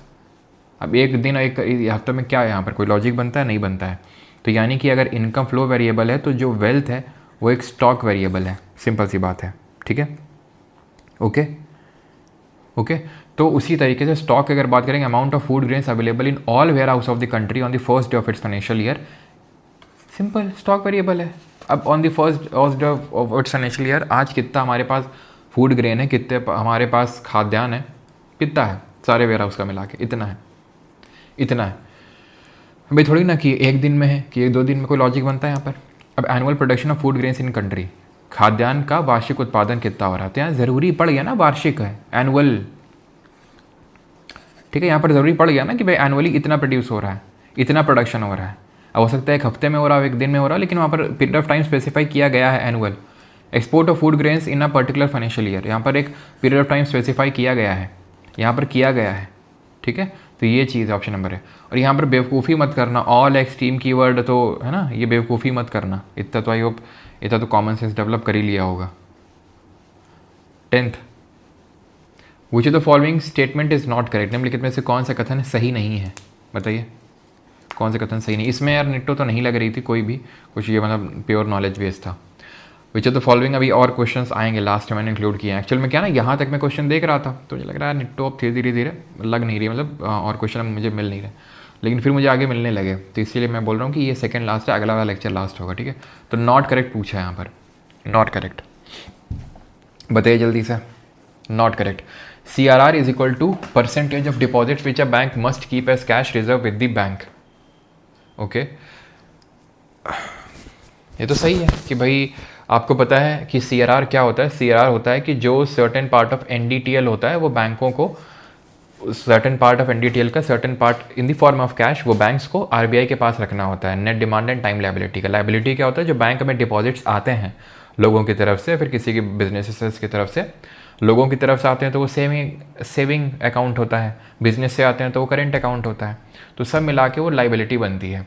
अब 2 तरीके की लायबिलिटीज़ होती हैं, एक तो होती है क्या, एक होती है आपकी डिमांड लायबिलिटी, ठीक है, और एक होती है आपकी टाइम या फिर टर्म लायबिलिटी। डिमांड लायबिलिटी मतलब सेविंग अकाउंट और करेंट अकाउंट, और टाइम में आ जाता है आपका FD RD, ये सब आ जाते हैं, तो उसका सर्टेन पार्ट कैश के फॉर्म में रखना होता है बैंकों को RBI के पास, तो वही है CRR, बिल्कुल सही है। और CRR और मनी मल्टीप्लायर का इन्वर्स रिलेशन होता है, ये भी हमें पता है नॉलेज के बेसिस पे, ठीक है? इतना पता होना चाहिए, ठीक है? बाकी चीज़ें आप अपनी रिवाइज़ करते रहो, है ना, इकोनॉमिक्स, हिस्ट्री, ज्योग्राफी, पॉलिटी, थोड़ा बहुत डेली बेसिस पे। और रिवाइज अगर किसी को वीडियोस के थ्रू करना है तो FRB 2.0 है, मतलब फ्री कंटेंट इतना दे रखा है, इनफ है, ठीक है? ऐसा कोई मुझे टॉपर नहीं है जैसे जिसका मैं पॉडकास्ट लेता हूँ, जैसे कल भी एक स्टूडेंट का लिया, आई थिंक 19th रैंक है, किरण नाम था उनका, तो शी ऑल्सो रेफर्ड मतलब फ्री रिसोर्सेज, मतलब पेड बैच की स्टूडेंट थी। जैसे 3rd रैंक का भी मैंने आपको बताया, he was also paid batch student, लेकिन फ्री रिसोर्सेज को उन्होंने यूटिलाइज़ किया। तो इट्स अप टू यू कि how you utilise the resources, है ना? लेकिन जितना भी आप करें रिवीजन ज़रूर करें, revision is a common thing, okay? जो मैंने सब में ऑब्जर्व करी है हर टॉपर में। Banks are also required to keep some reserves in liquid form in the short term which is called the statutory liquid ratio, SLR. RBI cannot influence money supply by changing the rate at which it gives loans to the commercial banks. Cannot influence, वो influence कर ही नहीं सकती है। तो extreme बात हो गई ना कि RBI इन्फ्लुएंस कर ही नहीं सकती मनी सप्लाई को, चाहे वो कितना भी रेट में चेंज कर ले। भाई ऐसा ही करके तो RBI करती है, हमें पता है कि RBI रेट को ऊपर नीचे करती है, जिसको कि हम बोलते हैं हॉकिश या डियर या टाइट या ठीक है, टाइट या फिर कॉन्ट्रैक्शनरी मॉनेटरी पॉलिसी। इसमें क्या करती है RBI? इसमें जो रेट्स होते हैं, रेट को ऊपर कर देती है, जितने भी रेट हैं, चाहे बैंक रेट है, चाहे रेपो रेट है, चाहे रिवर्स रेपो रेट है, चाहे MSF है, चाहे CRR है, चाहे SLR है, सबको, मतलब सबको इन दी सेंस कि नहीं, सभी ऊपर करने पड़ेंगे। मतलब इनमें से कुछ 1 2 सारे जो भी करने हैं ऊपर ही किए जाते हैं सारे। अगर क्या करना है हमें, अगर तो मनी सप्लाई को क्या करना है, अगर मनी सप्लाई को इकोनॉमी में डिक्रीज़ करना है, लोगों के हाथों से पैसा छीनना है। क्यों छीनना है? क्योंकि इन्फ्लेशन हो रखा है इकोनॉमी में, ध्यान रहे आपको कि इन्फ्लेशन जैसी सिचुएशन जहाँ पर मनी सप्लाई ज़्यादा है तो मनी सप्लाई को कम किया जाता है। कैसे? रेट्स को इंक्रीज करके किया जाता है। उसको बोलते हैं हॉकिश, डियर, टाइट या कॉन्ट्रैक्शनरी मॉनेटरी पॉलिसी बोलते हैं। इसका उल्टा रिसेशन के टाइम पे किया जाता है। जब इकोनॉमी में डिमांड नहीं है तो डिमांड जनरेट करनी है तो पैसा फेंकना होगा इकोनॉमी में, तो रेट को कम किया जाएगा, रेट को नीचे डाउन लाया जाएगा। और गवर्नमेंट सिक्योरिटी के साथ क्या किया जाएगा? तो गवर्नमेंट सिक्योरिटी के केस में, इन्फ्लेशन के केस में गवर्नमेंट सिक्योरिटी को सेल किया जाएगा। और रिसेशन के केस के टाइम पे, यानी कि जब डिमांड जनरेट नहीं हो रही इकोनॉमी में और डिमांड जनरेट करनी है, तो उस टाइम पे हम क्या करते हैं? हम गवर्नमेंट सिक्योरिटी की बाइंग कर लेते हैं। ठीक है, तो ये चीज़ आपको पता होनी चाहिए, डिफरेंस आपको पता होना चाहिए। तो डी यहाँ पर सिंपल आप एलिमिनेट कर सकते हो। एसएलआर क्या होता है? सर्टेन पार्ट ऑफ एनडीटीएल जो बैंक गवर्नमेंट सिक्योरिटी या फिर गोल्ड के फॉर्म में भी रख सकती हैं, जिसमें कि उनको ब्याज भी मिल जाता है, इंटरेस्ट रेट भी उनको मिल जाता है, क्योंकि गोल्ड के प्राइसेस बढ़ेंगे तो उसमें ऑब्वियसली उनको इंटरेस्ट रेट ऑफर हो जाएगा। लेकिन कैश रिजर्व रेशियो में कैश के फॉर्म में रखना होता है, which is the most liquid form, है ना। उसमें कोई आपको इंटरेस्ट रेट नहीं मिलता है बैंक्स को, ये ध्यान रखना है। And this bank have to keep with the RBI and this bank have to keep with themself only. Okay, और ये कैश में रखना पड़ता है जो सबसे लिक्विड होता है। आपको पता है लिक्विडिटी का ऑर्डर में हम लोगों ने पढ़ा था कि कैश सबसे ज़्यादा लिक्विड है। ठीक है, गोल्ड और चेक में कौन ज़्यादा लिक्विड है? बताओ जरा कमेंट में, गोल्ड और चेक में ज़्यादा लिक्विड कौन है? अगला क्वेश्चन करिए जरा। The next question is this, question number 11, which of the following is not a problem with the barter system of trade. ठीक है, व्यापार की वस्तु विनिमय प्रणाली की निम्नलिखित में से कौन सी समस्या नहीं है? Not a problem with barter system of trade. अब बार्टर सिस्टम क्या चीज़ होती है? तो बार्टर सिस्टम का मतलब ये होता है जहाँ पर लोग गुड्स को एक्सचेंज करते हैं एक दूसरे से अपनी नीड्स को फुलफिल करने के लिए। एग्जाम्पल के तौर पर अगर मुझे मान लो कि चाहिए क्या, मान लो मुझे चाहिए टी शर्ट, ठीक है, आपके पास टी शर्ट है, ठीक है, और आपको चाहिए जूते, मेरे पास जूते हैं, तो आओ दोनों लोग इंटरचेंज कर लें। इस तरीके से मतलब बार्टर सिस्टम बहुत पहले चला करता था। ठीक है, जब करेंसीज़ का डेवलपमेंट नहीं हुआ था, जब करेंसीज़ नहीं आई थी, तो बार्टर सिस्टम ऑफ ट्रेड चला करता था, जिसमें कि गुड्स को एक्सचेंज किया जाता था। ठीक है, इसमें बोल रहा है कि प्रॉब्लम कौन सी नहीं है? Difficulty in exchanging invisible goods, difficulty in storing wealth, difficult to form a major of value which is acceptable by all, development of personal relationship in trade. तो जब ट्रेड करते करते पर्सनल रिलेशनशिप भी बन गई कि भाई अब जैसे एग्जाम्पल के तौर पे हमें गुड्स एक्सचेंज करने हैं, तो हमें आपस में क्या ना भाईचारा भी थोड़ा सा दिखाना होगा, दोस्ती भी थोड़ी दिखानी होगी, यार भाई प्लीज़ यार थोड़ा देख लो ना यार, इस तरीके से। और वैसे भी ये बहुत बहुत बहुत बहुत बहुत बहुत ही बेसिक सा क्वेश्चन है। आप देखोगे तो पूछ रहा है इसमें से प्रॉब्लम क्या नहीं है? डिफ़िकल्टी, डिफ़िकल्टी, डिफ़िकल्टी, सिंपल सी बात है। डिफ़िकल्टी का मतलब है कि प्रॉब्लम हो रही है, ये प्रॉब्लम नहीं है, सिंपल ऑड वन आउट, जो मैंने आपको ट्रिक बताई थी। Not a problem with the barter system of trade, development of personal relationship. अब क्या दिक्कत होती है बार्टर सिस्टम में? सबसे बड़ी जो डाउन साइड है that is double coincidence of wants, double coincidence of wants. इसका मतलब ये होता है कि जब हम दोनों के पास वो चीज़ होगी जो हम दोनों को चाहिए एक दूसरे से, तभी वो ट्रेड हो सकती है, नहीं तो हो ही नहीं सकती है। और फिर यहीं पर आती है मनी, जो इन सब नेगेटिव्स को ख़त्म करती है। मनी के दो फंक्शंस होते हैं, एक तो होते हैं प्राइमरी फंक्शंस और दूसरे होते हैं secondary functions.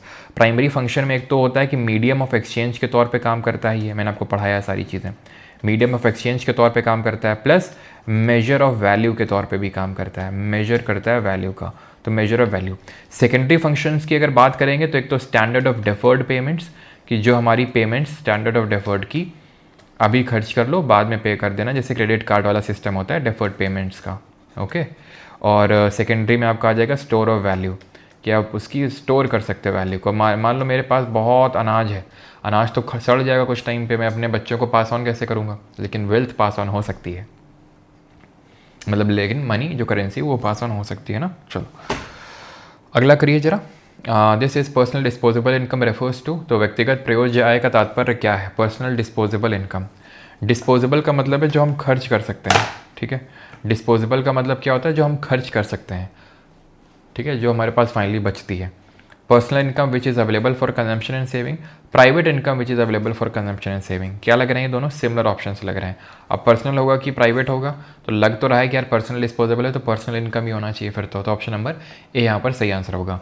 Personal disposable income क्या होती है? पर्सनल इनकम जो हमें मिलती है उसके बाद जो टैक्स में पैसा चला जाता है, उसके बाद जो पैसा बचता है हमारे लिए खर्च करने के लिए। एग्जाम्पल के तौर पर मैंने साल में कमाया 15 लाख रुपए, अब 15 लाख में मुझे भरना पड़ गया मान लो कि 1 लाख रुपए टैक्स, तो जो मेरी पर्सनल डिस्पोजेबल इनकम हुई वो 14 लाख हुई, क्योंकि 14 लाख ही है जो मैं खर्च कर सकता हूँ, क्योंकि 1 लाख मैंने टैक्स में भर दिया है। Under the amendment act amended RBI act of the RBI act, monetary policy committee should meet how many times in a year at the minimum. बताइए मिनिमम मॉनेटरी पॉलिसी कमेटी को कितनी बार मिलना होगा? 4, 6, 3 या 2 बार? तो साल में एटलीस्ट 4 बार तो मिलना ही होगा। Option number A. Monetary policy committee की बात करेंगे तो 6 मेंबर्ड कमेटी होती है, 6 सदस्य होते हैं इसमें। ये जो 6 सदस्य होते हैं इसमें से 3 RBI की तरफ से होते हैं और 3 गवर्नमेंट की तरफ से होते हैं, और RBI का जो गवर्नर होता है वो इसका चेयरपर्सन होता है। कॉमन में बताइए करंट में कौन है RBI के गवर्नर? ये मिलके क्या करते हैं? ये रेपो रेट, बैंक रेट, इन सब को फ्लक्चुएट करते हैं कि भाई कितना रखना, बढ़ाना है ना। जैसे आप न्यूज़ सुनते हुए कि 25 बेसिस पॉइंट बढ़ गया, अब 25 बेसिस पॉइंट का मतलब होता है 0.25, ठीक है। 50 बेसिस पॉइंट 0.5 उसका मतलब होता है परसेंटेज में, ठीक है। तो वो सब ये डिसाइड करती है monetary policy committee. Monetary policy committee किस कमेटी के रिकमेंडेशंस पर बनाई गई थी?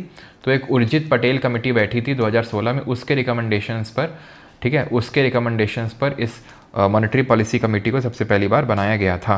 ओके, चलिए अगला है what was the name of the programme launched in 1960 for intensive agriculture development in India. तो भारत में गहन कृषि विकास के लिए 1960 में शुरू किए गए कार्यक्रम का नाम क्या था? ये आपसे पूछा गया, बताइए। संजय दत्त हैं, अच्छा बेटा बिल्कुल सही है, संजय मल्होत्रा, यस। चलो, तो इंटेंसिव एग्रीकल्चर डेवलपमेंट के लिए 1960 में कौन सा प्रोग्राम लॉन्च किया गया था? अब intensive agriculture district programme, intensive agri district programme, intensive agriculture district programme, intensive agriculture development programme, intensive, intensive, integral, intensive, odd one out, ठीक है। देखो दो चीज़ होती है, एक तो यहाँ पर हमने ऑड वन, कहाँ पर मैंने बताया था, ये वाला ऑड वन, समझ रहे हो ना कि एक क्वेश्चन के 3 आंसर तो नहीं हो सकते, इस बेसिस पे हमने उसको एलिमिनेट किया था। यहाँ पर किस मतलब ये उस बेसिस पे वो हुआ था कि एक क्वेश्चन के 3 आंसर तो नहीं हो सकते, लेकिन यहाँ पे क्या लॉजिक है आपको समझ में आ रहा होगा, ठीक है। यहाँ पर हम कीवर्ड्स मैचिंग कर रहे हैं, तो odd one out, integral, intensive, intensive, integral, intensive, हटाया इसको, इंटेंसिव, इंटेंसिव, इंटेंसिव, ठीक है। एक चीज़ हमेशा ध्यान रखना है, जिसको हटाया जाता है वो कुछ ना कुछ क्लू ज़रूर देता है, 100% ये होगा, कुछ ना कुछ वो क्लू ज़रूर देगा। कैसे? आगे बढ़ते हैं। Agriculture, agri district, agriculture, agriculture, agriculture, agriculture, agriculture, agri district gone, district programme तो सब में कॉमन है ना, तो उसको नहीं देखना। District, district, district development, development बोल रहा है, यही इसका आंसर है। समझ में आई बात? Intensive agriculture district programme. और अगेन ये मत सोचना कि इसी क्वेश्चन में फिट बिठा रहा हूँ, 3 साल पहले भी जाकर नेटो सीरीज देखोगे उसमें भी सेम ये बता रखी है मैंने चीज़ें ये। Okay, expenditure on military infrastructure and government institutions are examples of which of the following. बताइए, सैन्य बुनियादी ढांचे और सरकारी संस्थानों पर व्यय निम्नलिखित में से किसके उदाहरण है? Expenditure on military infrastructure and government institutions, military infrastructure, government institutions, government final consumption expenditure, private final consumption expenditure, fixed capital expenditure या फिर गवर्नमेंट इन्वेस्टमेंट। बताइए, government final consumption expenditure, private final consumption expenditure, fixed capital या फिर government investment.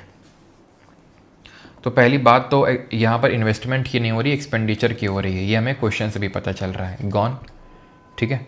Fixed capital private या government, तो government institutions कर रहे हैं, खत्म। In India poverty is a major problem which of the following is not correct about poverty. भारत में गरीबी एक बड़ी समस्या, गरीबी के बारे में निम्नलिखित में से कौन सा कथन सही नहीं है? People enjoy quality of life and have access to drinking water, people lack housing, people have an employment. Simple सी बात है भाई, गरीबी में क्वालिटी ऑफ लाइफ, लोग मज़ा थोड़ी ना करते हैं क्वालिटी ऑफ लाइफ, सिंपल सा लॉजिक है यार, इसमें तो क्या एक्सप्लेन करना कि गरीबी में आटा गीला, तो गरीबी में, ठीक है, लोगों की लगी पड़ी होती है, लोगों के पास घर नहीं होता, रोजगार नहीं होता है, काम नहीं होता है, ठीक है, लोग अब क्वालिटी ऑफ लाइफ को एंजॉय थोड़ी ना कर रहे होते हैं। ये वाला करना जरा, उसी लॉजिक पे जरा करना, कोशिश करना जो अभी मैंने पिछले से पिछले क्वेश्चन में बताया है, जल्दी से, जो मैंने अभी पिछले से पिछले क्वेश्चन में बताया उसी लॉजिक पे करना। कर लिया? देखो अगर मैं उसी लॉजिक यानी ये यहाँ पे जो मैंने लॉजिक बिठाया था, ठीक है, यहाँ पे या यहाँ पे,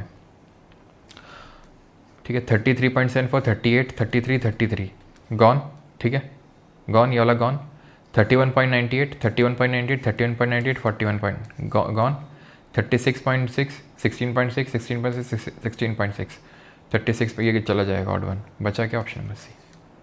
ठीक है, ओके। अगला करो 18th। In the evolving framework of liquidity management by the RBI, what does the adoption of the variable rate repo VRR mechanism signify, and how does it differ from the fixed repo rate in terms of market dynamics and monetary policy transmission? बताओ जल्दी। पता है ये वाली जो trick है ये मतलब जब मैं स्कूल में रहा करता था ना, तब मेरे भाई ने मुझे सिखाई थी। सही है, सही है, आगे का शब्द नहीं बोलूँगा, ठीक है। तो in the evolving framework of liquidity management by the RBI, what does the adoption of VRR mechanism signify and how does it differ from the fixed repo rate? तो जो VRR है और फिक्स्ड रेपो रेट है वो कैसे आपस में differ करते हैं in terms of market dynamics and monetary policy transmission. How does it differ from the fixed repo rate? जो VRR है that is variable rate repo, वो फिक्स्ड रेट रेपो से कैसे डिफर करता है, ठीक है। अब ध्यान से देखना, VRR allows bank to lend to RBI, ठीक है, rates of their choice replacing reverse rate operations, ठीक है। देखो जब भी इस तरीके का हो, आपको नॉलेज नहीं है, आप ऐसे लेंड कर रहे हैं, बहुत ज़्यादा जल्दी जंप नहीं करना है किसी कंक्लूजन में कि नहीं ये तो ऐसा है, ये तो सही, ठीक है। तुमको लग रहा है हाँ थोड़ा सा सही है, तो छोटा सा टिक, वैसे तो तुम्हारे पेन टैप तो होगा नहीं, ठीक है, फिजिकल पेपर तो होता नहीं है, तो लिख सकते हो, ठीक है, ताकि कन्फ्यूजन ना हो। वो ब्लैंक पेपर मिलता है छोटा सा ABCD, ये छोटा सा टिक लगा सकते हो, थोड़ा सा सही लग रहा है, ये तुरंत कंक्लूजन पे जंप नहीं करना है। Under VRR, banks bid for liquidity at market determined rates above or below the policy repo rate, enhancing competitive discovery and fine tuning of liquidity conditions. ठीक है, ये भी सही लग रहा है यार मुझे तो। अफर्मेटिव है, कोई नेगेटिव कनोटेशन है, कोई एक्सट्रीम कीवर्ड नहीं है। VRR eliminates the need of CRSLR, CRSLR की रिक्वायरमेंट की जरूरत ही नहीं पड़ेगी VRR से, वेरिएबल रेट रेपो से CRSLR की जरूरत नहीं पड़ेगी। ये थोड़ा मुझे एक्सट्रीम लग रहा था, तो थोड़ा सा गलत की साइड लग रहा है मुझे। VRR is used only in cases of inflation control and remains unrelated to daily liquidity management. VRR सिर्फ इन्फ्लेशन से रिलेटेड और इसका कोई लेना देना नहीं है, तो ये भी थोड़ा सा मुझे गलत लग रहा है, ठीक है। अब मुझे सही चूज़ करना, A B में चलता हूँ मैं, ठीक है। A B में कौन सही हो सकता है? VRR allows banks to lend to RBI, ठीक है। वेरिएबल रेट रेपो, बात रेपो की ही हो रही है, अब यहाँ पर रिवर्स रेपो की बात कर रहा है पहला। दूसरा, रिवर्स रेट रेपो में भी बैंक लेंड नहीं करती है RBI को, RBI उधार लेने नहीं जाता बैंकों से कि भाई हमें उधार दे दो। लोगों को लगता क्या है कि रेपो में बैंक उधार लेने जाती है RBI से, तो रिवर्स रेपो में RBI बैंक से उधार लेने जाती है, ऐसा नहीं होता है। RBI की तुम खुद सोचो, बैंक तो हम लोग के पास आती है क्या कि हमको लोन दे दो? आई कभी कोई कोटक बैंक या HDFC या SBI की सर हमें लोन दे देंगे क्या, थोड़ा पैसा होगा क्या? हुआ है कभी? ये तो उल्टी गंगा बहना हो गया। तो RBI कैसे लोन मांग सकता है जबकि खुद लोन देता है बैंकों को? तो उसमें ये होता है, RBI interest rate, reverse rate, repo rate को बढ़ा के वो बोलता है बैंकों से कि जो अपना एक्सेस पैसा लोगों को ना दे के हमको दे दो, हम ज़्यादा अच्छा तुमको रेट दे देंगे। तो इसलिए बैंक RBI के पास डिपॉजिट कर देते हैं उस पैसे को। टेक्निकल टर्म्स में ये सही उसका एक्सप्लेनेशन होता है। तो VRR allows banks to lend to RBI, तो ये तो रिवर्स रेपो हो गया, लेकिन वहाँ तो बात तो रेपो की हो रही है। वेरिएबल रेट रेपो, ऐसा लग रहा है कि रेपो का रेट वेरिएबल है, मतलब वो फिक्स नहीं है, वो वेरिएट कर रहा है। Under VRR banks bid for liquidity at market determined rates above or below the policy repo rate, enhancing community discovery and fine tuning of liquidity condition. लंबाड़ी तो है ही है, और लंबाड़ी थोड़ा बहुत नहीं है, देख सकते हो, ये मतलब पूरी एक लाइन एक्स्ट्रा है। एक्सप्लेनेटरी है, क्यों? क्योंकि एक्सप्लेनेटरी है। ऑप्शन नंबर B आंसर है इसका। समझ में आई बात? अब मुझे पता है कुछ लोगों को लग सकता है कि यार हाँ ठीक है, तो सर क्यों एक्सप्लेन कर रहा, समझ गया B, आपने तो पहले भी बताया था, लेकिन हर किसी को समझ नहीं आता है जल्दी, तो पूरा इसलिए एक्सप्लेन करना पड़ता है। 19th करिए, consider the following statement regarding the 72nd senior national volleyball championship in 2024 and choose the correct option. 2024 में आयोजित 72वीं सीनियर राष्ट्रीय वॉलीबॉल चैंपियनशिप के संबंध में निम्नलिखित कथनों पर विचार कीजिए और सही विकल्प चुनिए। स्टेटमेंट 1 और स्टेटमेंट 2। थोड़ा सा दिमाग लगाइएगा प्लीज़, ठीक है। और प्लीज़ यहाँ पे मेरी आपसे रिक्वेस्ट है कि, ठीक है, आपसे रिक्वेस्ट है कि प्लीज़ दूसरे का आंसर देख कर मत दीजिएगा प्लीज़, ठीक है। मैं इसलिए बोल रहा हूँ ताकि ठीक है ऐसा भी ना हो कि बस मैंने बोल दिया तो तुमने सुन लिया कि हाँ हाँ ठीक है सर बोल रहे हैं तो ऐसे मैं फीड नहीं कर लेता हूँ। समझ रहे हो ना? अपना जब तक आप थॉट प्रोसेस डेवलप नहीं करोगे, मैं बता रहा हूँ लेक्चर मत देखो, निट्टो मत अप्लाई करो, खुद का थॉट प्रोसेस डेवलप करो। ठीक है, कमेंट मत देखो पहले कि कौन क्या कर रहा है, खुद की थिंकिंग को इन्फ्लुएंस मत होने दो। पढ़ो, टाइम लो जितना लेना है, 15 मिनट का पूरा टाइम मिलेगा, सेशनल टाइमिंग है। ठीक है। The event marked a significant milestone in the region's volleyball infrastructure development in Nagaon. आयोजन नागांव क्षेत्र में वॉलीबॉल के बुनियादी ढांचे के विकास में एक महत्वपूर्ण मील का पत्थर साबित हुआ। ठीक है, साबित हुआ। ठीक है। The championship took place in Nagaon. ठीक है। अब तुमको नहीं लगता है कि अगर पहला सही होगा तो दूसरा भी सही होगा, और अगर पहला गलत होगा तो दूसरा भी गलत होगा, यानी ये और ये नहीं हो सकते हैं कभी। इतनी बात तो समझ आती है ना? यही सोचना था यहाँ पे, यही सोचना था यहाँ पे। इसके बाद तो तुक्का है, इसमें या इसमें तुम क्या चूज़ कर लो। आंसर इसका ये है, दोनों गलत हैं। समझ पा रहे हो? लेकिन एटलीस्ट दो तो एलिमिनेट हुए, चांसेस ऑफ वो 50% तो हुआ। सिंपल सी बात है भाई। ये तो दोनों सही है तो दोनों गलत होंगे। ओके, क्लियर है ना? चलो, नागांव एमपी में नहीं भाई, ये पड़ता नागांव असम में ही है। ठीक है। Which cluster accounts for over 40% of India's GDP by merging city and district hinterlands as of 2025। शहर और जिले के भीतरी इलाकों को मिलाकर कौन सा क्लस्टर भारत के सकल घरेलू उत्पाद का 40% से अधिक हिस्सा रखता है? Special economic zone, metropolitan cluster, smart cities या फिर कोस्टल इकोनॉमिक जोन्स? बताओ कौन सा है मतलब क्लस्टर जो 40% से भी ज़्यादा इंडिया का जीडीपी का काउंट करता है? Special economic zone, metropolitan cluster, smart city. Smart city तो कितनी स्मार्ट है वो तो हमने देख ही लिया अभी। हम जब कानपुर गए ना अपने अंदर, तो हर जगह लिखा हुआ है कानपुर स्मार्ट सिटी, और वहीं बगल में एकदम भयंकर कूड़ा फैल रखा है, भयंकर वाला, वो थोड़ा बहुत नहीं, भयंकर वाला। ये तो आयरनी है। ठीक है। कोस्टल इकोनॉमिक जोन्स हो सकता है, स्पेशल इकोनॉमिक जोन्स हो सकता है, मेट्रोपॉलिटन क्लस्टर्स हो सकता है। मैं ये नहीं बोलूँगा कि ये नहीं स्पेशल इकोनॉमिक जोन है तो भाई इकोनॉमिक एक्टिविटी यहाँ पर अच्छी खासी होती होगी।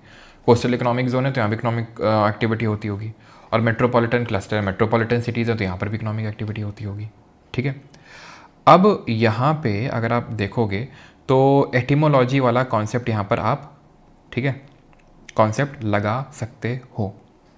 ठीक है, कि यहाँ पर बात किसकी हो रही है? यहाँ पर बात हो रही है क्लस्टर्स की। Option number B. ठीक है। यहाँ पे एक तरीका सोचने का ये भी हो सकता था, special economic zone, coastal economic zone, तो थोड़ा सा सिमिलरिटी वाली चीज़। ठीक है। लेकिन यहाँ पर एटिमोलॉजी से ऑप्शन नंबर बी फिट बैठ रहा और यही इसका आंसर है। मैं अगेन मैं बिल्कुल निगेट नहीं कर रहा हूँ कि ये डी में आपका डाउट नहीं हो सकता था वो सिमिलर के चक्कर में। यहाँ पर थोड़ा सा स्पेशल इकोनॉमिक जोन को थोड़ा सा ध्यान में रख लेंगे बिकॉज ये इंपॉर्टेंट है। एसईजी एक्ट कब आया था? तो ध्यान रखिएगा, एसईजी एक्ट आपका आया था 2005 में। पहला एसईजी कब सेटअप हुआ था? पहला एसईजी था आपका कांडला में इस्टेब्लिश हुआ था। पहला एक्सपोर्ट प्रोसेसिंग जोन था, पहला जो EPZ था एक्सपोर्ट प्रोसेसिंग जोन, जो कि एक स्पेशल इकोनॉमिक जोन ही है, कांडला में इस्टेब्लिश हुआ था गुजरात में 1965 में, 1965 में। फॉर्मल पॉलिसी जो आई थी सबसे पहले, फॉर्मल पॉलिसी एसईजीज़ को लेके, स्पेशल इकोनॉमिक जोन्स को लेके, वो सन 2000 में थी, 2000 में। और एक्ट जो आया था वो 2005 में आया था। Okay. 21 which movement launched by the government aims to make fitness a priority in daily life. सरकार द्वारा शुरू किए गए किस आंदोलन का उद्देश्य दैनिक जीवन में फिटनेस को प्राथमिकता बनाना है? Play India movement, youth for sports, fit India movement या हेल्दी इंडिया ड्राइव? अब यहाँ पर बात किसकी कर रहा है? फिटनेस की कर रहा है। सिंपल, एटिमोलॉजी पकड़ो। 22 करो जरा इसको, देखते हैं कितने लोग कर पाते हैं। अच्छा क्वेश्चन है ये भी, और ये भी ध्यान रखना 2025 का, पिछली बार का ही सवाल है ये भी। ठीक है, एसएससी का।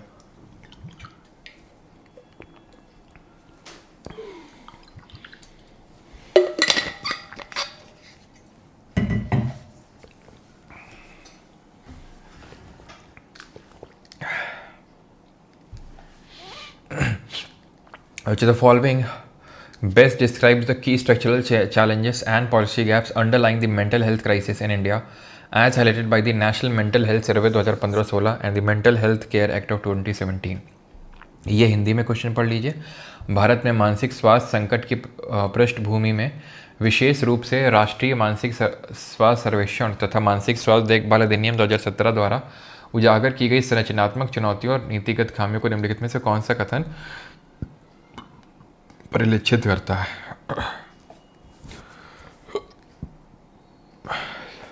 ये है यहाँ पे कीवर्ड, चैलेंजेस पूछ रहा है, गैप्स पूछ रहा है, यानी नेगेटिव कुछ तो है ना।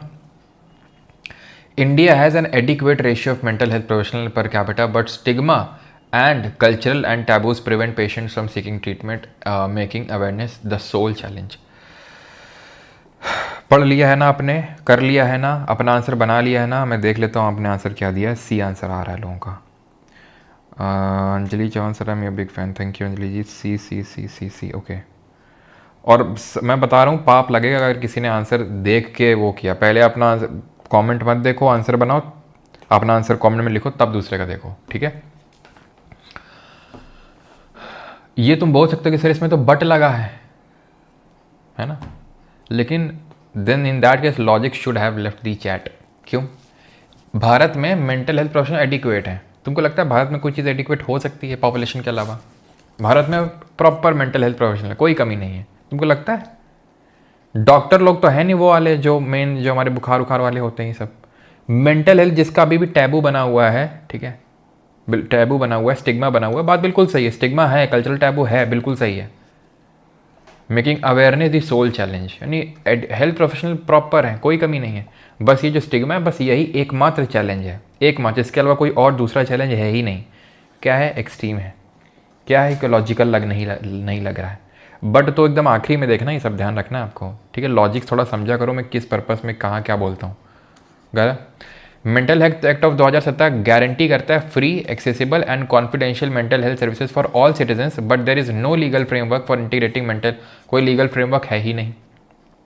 अच्छा, there is no legal framework despite progressive legislation like the mental health care act of 2017, India faces severe shortages of train mental health professional. Shortage है भारत में, जब भले ये एक्ट आया तो उसके बावजूद भी फंडिंग की थोड़ी सी कमी है, थोड़ा फ्रैगमेंटेड सर्विस डिलीवरी है, थोड़ा सा रूरल एरिया में ज़्यादा कमी है, compounding a high treatment gap. और यहाँ क्या बोला था? सिर्फ एक ही मात्र चैलेंज है, वो क्या? स्टिग्मा है ना। तुमको नहीं लग रहा कॉमा लगा कि कितना भयंकर एक्सप्लेनेटरी किया गया इसको? Again comma is just a small thing. मैं आपको बस बता रहा हूँ कॉमा क्यों, क्या पर्पस, और क्योंकि बहुत ज़्यादा एक्सप्लेनेटरी है वो, ठीक है, लंबाडी भी है। Mental illness in India are primarily treated through traditional and spiritual healers. Hence, the government focuses mainly on regulating these practices rather than expanding formal psychiatric care. Bharat में ट्रेडिशनल और स्पिरिचुअल हीलर्स ही हैं, बाकी तो और कुछ है ही नहीं। ऐसा है, प्राइमरली यही है। अगेन मैं ये नहीं बोला बहुत भयंकर एक्सट्रीम है, लेकिन आप इसमें और इसमें जब मैं कंपेयर करने आऊँगा तो ऑब्वियसली यार I will go with C only. और यहाँ अगर मैं इसको इससे कंपेयर कर रहा हूँ कि भाई BCD में क्या होगा, तो obviously I will go with C. कुछ मुझे ऐसा लग ही नहीं रहा है कि जहाँ पर थोड़ा सा शक पैदा हो रहा हो। यहाँ पे तो नो लीगल, कोई लीगल फ्रेमवर्क है ही नहीं, शक पैदा कर रहा है। ये उतना शक नहीं पैदा कर रहा है, मैं सच बताऊँ, ऑल सिटीजन से एक्सट्रीम है, लेकिन ये कोई लीगल फ्रेमवर्क है ही नहीं। तो फिर ये क्या है? ये क्या है? ये एक्ट क्या है? क्या ये? ठीक है, 23 करो। Which of the following scenarios best exemplifies judicial activism by the Indian judiciary reflecting its departure from traditional legal boundaries to uphold constitutional values and social justice? Hindi में ये रहा, करिए।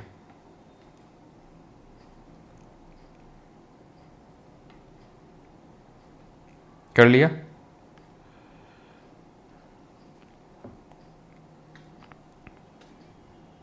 चलो, अब जुडिशियल एक्टिविज्म वैसे पता होना चाहिए, हम लोग पढ़ते हैं, लेकिन मान लेते हैं नहीं पता है। हम मान लेते हैं, हम क्वेश्चन से समझने का प्रयास करते हैं इसका, ठीक है। विच of the following scenarios best exemplify judicial activism by the Indian judiciary? वो खुद बता रहा है क्या होता है जुडिशियल एक्टिविज्म, कैसे?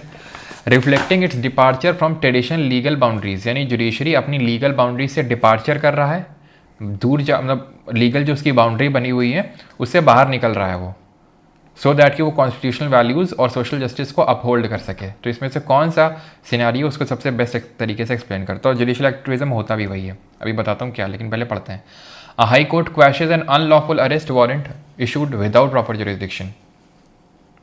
अच्छा, supreme court upholds a law pass by parliament on the ground that it does not violate any provision of constitution. Supreme court का तो काम ही वही है कि वो लॉ को रिव्यू करे, ठीक है, यही जुडिशियल रिव्यू कहलाता है। जुडिशियल रिव्यू बोलते हैं उसको, जुडिशियल एक्टिविज्म नहीं। तो ये तो सही है, मतलब ये तो जुडिशियल एक्टिविज्म नहीं है, जुडिशियल रिव्यू है। The Supreme Court, through a PIL, Public Interest Litigation, directs the Union Government to formulate a national policy for the rehabilitation of manual scavengers, citing the right of dignity under Article number 21. Supreme court एक PIL को ध्यान में रखते हुए union government को बोल रहा है, सुनो, पॉलिसी बनाओ जल्दी से एक, ठीक है। इट इज़ लाइक कि नहीं,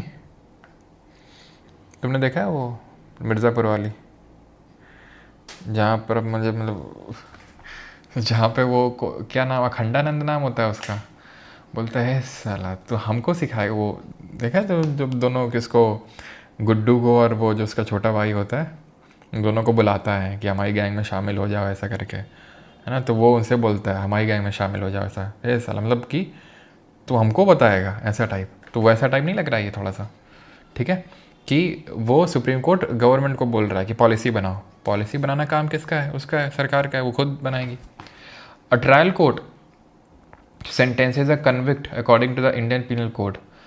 अ ट्रायल कोर्ट जो है sentences a convict according to the IPC based strictly on evidence presented during the trial. ये तो उसका काम ही, कोर्ट का ही काम होता है, ठीक है, सजा देना। तो आंसर ऑप्शन नंबर सी है। एक्सप्लेनेटरी भी अगर आप देख रहे हो तो आर्टिकल का साइटेशन भी किया गया है, बहुत ज़्यादा एक्सप्लेनेटरी है, ठीक है, बहुत ज़्यादा एक्सप्लेनेटरी है। बाकी कॉम होमा तो है ही है, चलो ठीक है, लेकिन आप देख पा रहे हैं एक्सप्लेनेटरी है, ठीक है। तो ऑप्शन नंबर सी यहाँ पर आंसर होगा, ठीक है। जुडिशियल एक्टिविज्म होता ही है जहाँ पर जुडिशरी प्रोएक्टिव रोल दिखाती है वो लोगों के राइट्स को प्रोटेक्ट करने के लिए, और इसी तरीके का जुडिशियल ओवर रीच भी होता है, ठीक है, जहाँ अपने लीगल लिमिट के बाहर जाती है जुडिशरी।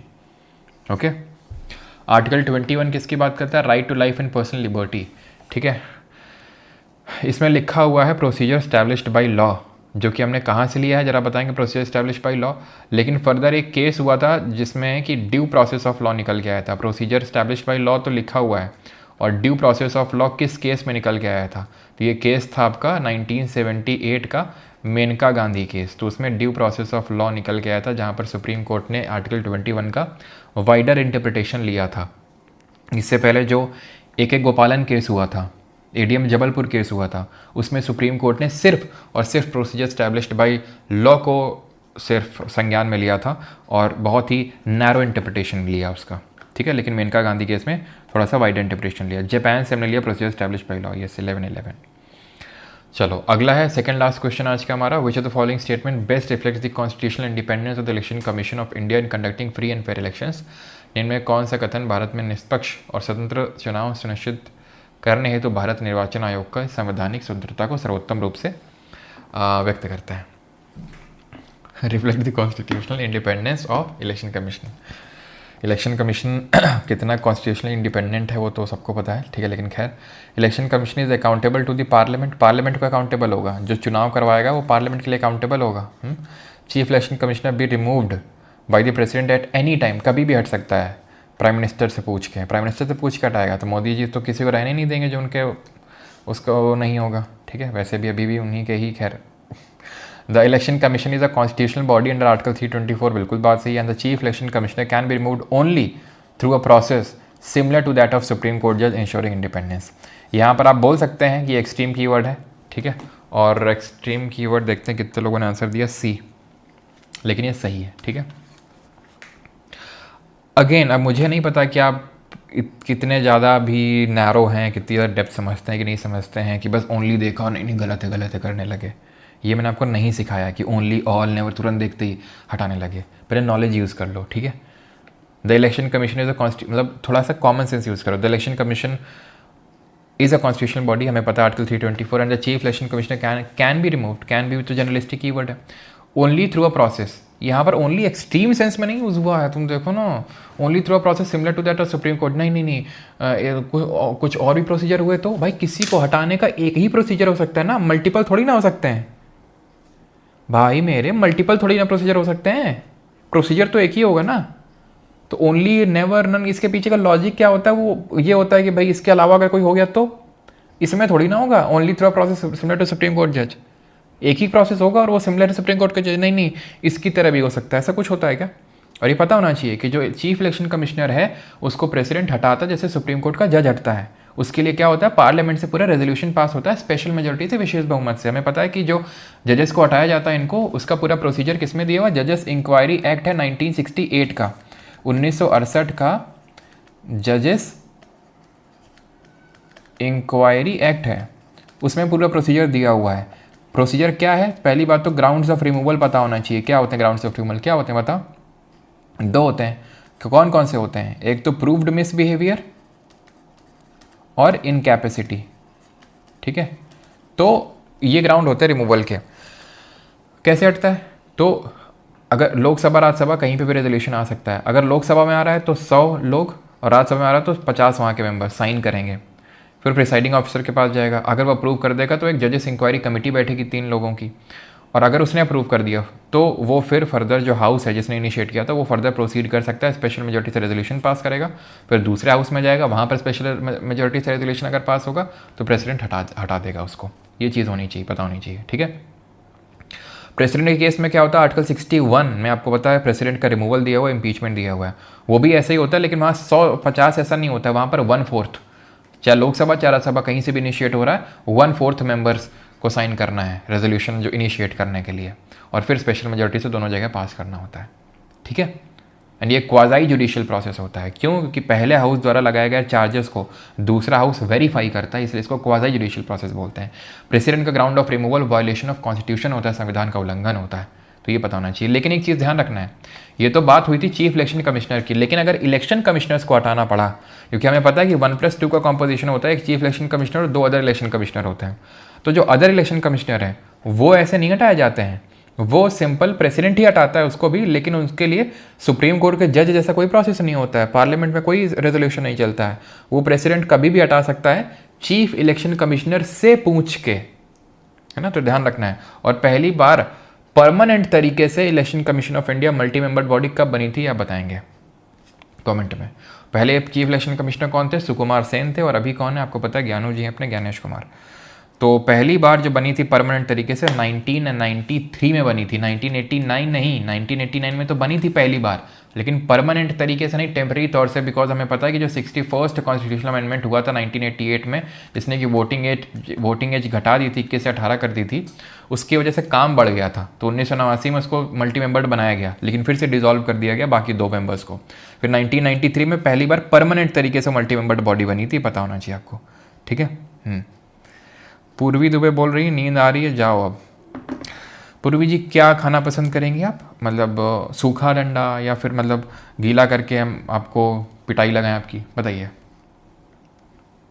क्यों, हमारे टीचर एक बायोलॉजी के थे, एकदम मोटा सा डंडा लेके आते थे, एकदम ऐसी मारते थे, मारते थे एकदम, भाई साहब आवाज़ें निकाल देते थे। कैबिनेट मैंने बताया भी होगा पहले। विच of the following statements regarding cabinet committees in India is incorrect, कौन सा गलत है। Cabinet committees are extra constitutional bodies established for administrative convenience. PM has the authority to constitute cabinet committees and alter their composition. Cabinet committee on security is always chaired by the Home Minister. Cabinet committee can include non-cabinet ministers as special invitees.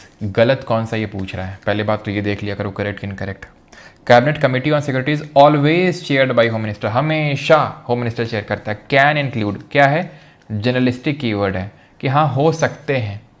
Prime minister has the authority to constitute cabinet committees and alter their composition, cabinet committee है, बिल्कुल constitution में कहीं mention नहीं है तो extra constitution होंगी।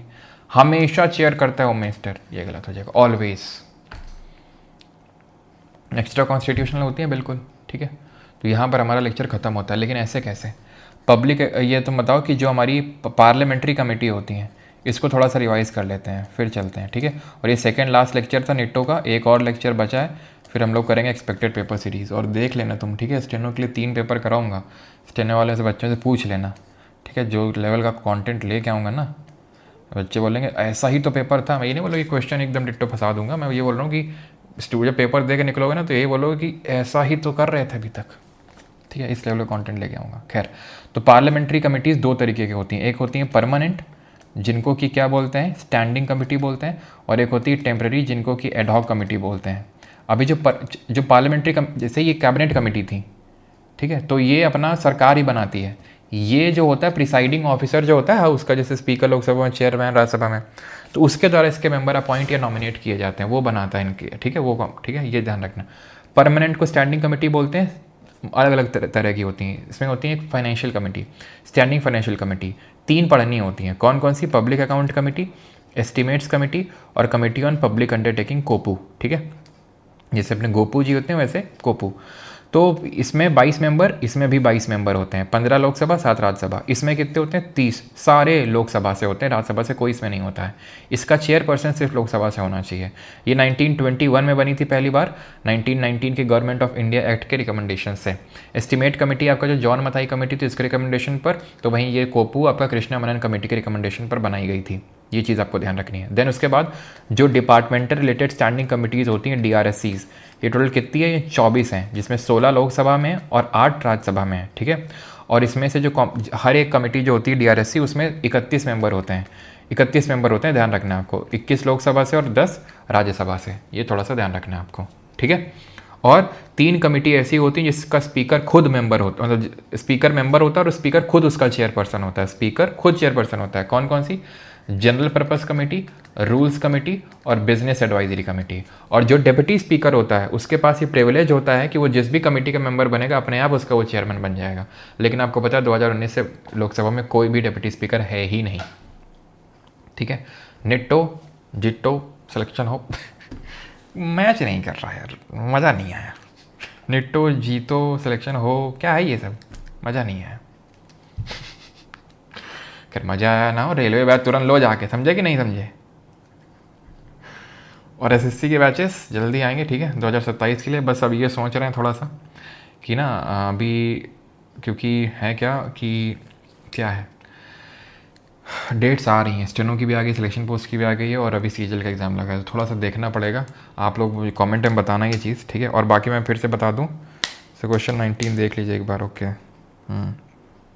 ना marks लूटो, ये ठीक है शिवांगी, हाँ। तो एक अभी लेक्चर और है निट्टो का, ध्यान रखिएगा, ठीक है, एक और होगा, मुझे और भी बाकी क्वेश्चंस करवाने हैं, ठीक है, तो थोड़ा सा ध्यान रखिएगा। और एक चीज़ कि जो बैचेस को लेके वो बताइएगा थोड़ा सा, क्योंकि मैं सोच रहा हूँ कि थोड़ा सा ख़त्म करवा ही देते हैं इस महीने, फिर उसके बाद शुरू करते हैं, तो आप लोगों को भी क्लैरिटी मिल जाएगी थोड़ा सा कि किस में आप मतलब आपको बैच लेना है नहीं लेना है। क्योंकि देखो हमारा एक एग्ज़ाम साइकिल में एक ही बैच रहता है, ठीक है, पूरा 2026 का साइकिल का पूरा होने जा रहा है अभी, ठीक है, एग्ज़ाम भी शुरू हो चुके हैं, फिर हमारा 2027 का शुरू होगा। क्या चेक करना है इसमें? नीदर 1 नॉर 2 है, ठीक है, क्योंकि ये नगाँव में नहीं हुआ था, गुवाहाटी असम में हुआ था, ठीक है, क्लियर है, सही है, इसमें कोई दिक्कत नहीं, दोनों गलत हैं, 18 सही है, 7 गलत हैं, ओके, कोई बात नहीं। एक लेक्चर और होगा सर, प्लीज़ इसका ध्यान से सुनिए, ओके। और ठीक है, और हाँ, जिसको मैथ्स का रिवीजन करना है, भूतेश सर का लास्ट मैथ्स का VOD बैच है, FRB है भूतेश सर की, और ये इनका प्रशांत भैया का आपका रिपीटर बैच है, मतलब बहुत बढ़िया है। मैं कोई भी चीज़ अगर प्रमोट करता हूँ तो फिर जेन्युइन उससे करता हूँ, ठीक है, ऐसे नहीं कि ज़बरदस्ती। फ्री भी लेक्चर्स हैं, आप बैच में जाओगे, कोई 2-3 लेक्चर्स आप एक बार देख लेना। 99 तो प्राइस नहीं है, रेगुलर प्राइस ही अभी, तो ऑफ़र में जब लॉन्च किया था तब हुआ था, लेकिन 2-3 लेक्चर आप देखना अगर सही लगे तो, ठीक है, but you will love it, revision purpose से, ओके। थैंक यू, धन्यवाद, ठीक है। जैसे फॉर एग्जांपल मान लो कि जो FRB में नहीं हुए अभी कुछ लेक्चर्स, तो आप यहाँ से भी चाहें तो, जैसे भूतेश सर का भी VOD बैच है, रिविजन बैच, या फिर यहाँ से भी चाहें तो कर सकते हैं, it's up to you. Free lecture इसीलिए कर रखे हैं वहाँ पर, सो दैट आप देख सकें कि आपके लिए है कि नहीं है। Thank you everyone. Sir expected paper series देखो कल से ही शुरू हो रही है। स्टेनो का तो 3 करवाऊंगा एक्सपेक्टेड पेपर्स, पहला कल होगा, कल के दिन होगा, ठीक है, संडे को।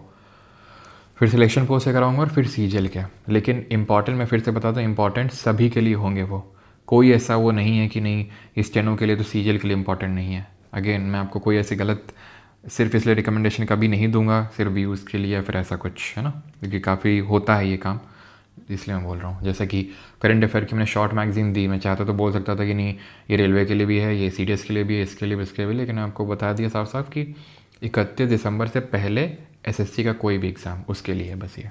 ओके, थैंक यू, धन्यवाद। वन शॉट, हाँ भैया सॉन्ग सुना दो आज। अच्छा, तो वन शॉट भी आएंगे, मतलब वन शॉट तो आएंगे लेकिन कुछ अलग तरीके से आएंगे। वन शॉट कैसे आएंगे वो भी मैं आपको बताऊंगा। एक बार सीजल की डेट से आ जाने दीजिए। ओके, ठीक है।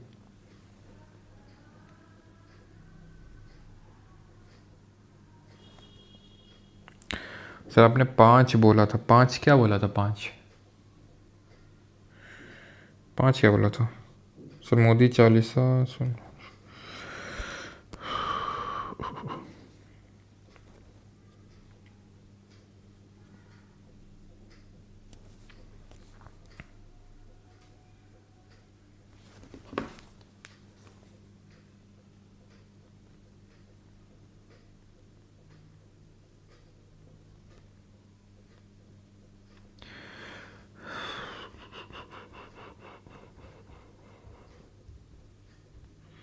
चलिए, थैंक यू 72 एडिशन तो 2026 में हुआ था ना वॉलीबॉल का। अब पता नहीं यार, ये क्वेश्चन तो डिट्टो वही लिए जाते हैं, ऐसे कोई बनाया नहीं जाता है। अभी एक बार मैं देख लूँगा क्वेश्चन क्या पूछा गया था, लेकिन क्वेश्चन तो वही लिया जाता है। मतलब ऐसे क्वेश्चन अलग से चेंज नहीं किया जाता है। एक वर्डिंग भी ना, तो ऑप्शन कुछ चेंज किए जाते हैं। और ये क्वेश्चन जो है ना, ये जो 72 वॉलीबॉल वाला, ये शायद if I am not wrong Delhi police के AWA TPO एग्ज़ाम का ही है। हो सकता है 71 वाली हुई होगी, 71 वाली, वहाँ पर 72 अगर दिया होगा शायद। तो आप मेरे कमेंट्स क्यों नहीं देखते राहुल राज? क्यों देखें तुम्हारा कमेंट? नहीं क्यों देखें? क्यों? 14 वाले क्वेश्चन में डेवलपमेंट वाला एटिमोलॉजी गलत हो रहा है। अच्छा, देखते हैं।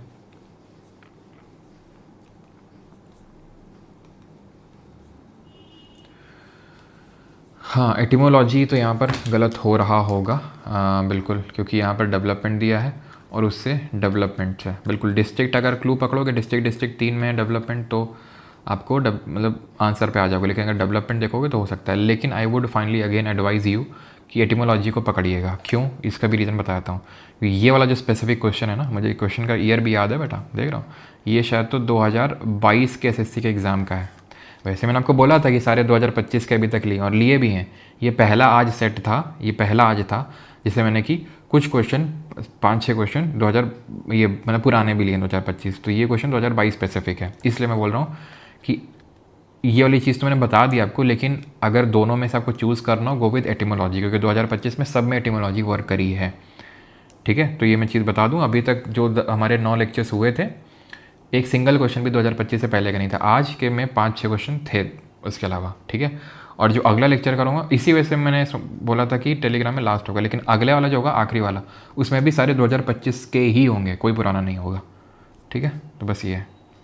तो यहाँ पर बिल्कुल वो एटिमोलॉजी वाला फेल हो रहा है, वुड एक्सेप्ट इट। लेकिन आपको एटिमोलॉजी को पकड़ के रखना है, ठीक है, क्योंकि 2025 में सब में ऑलमोस्ट वर्क की है। क्वेश्चन फर्स्ट का आंसर बता दीजिए। फर्स्ट का आंसर बताया नहीं था क्या मैंने? प्लूम वाले का, मेंटल प्लूम का बता तो दिया था। सी है।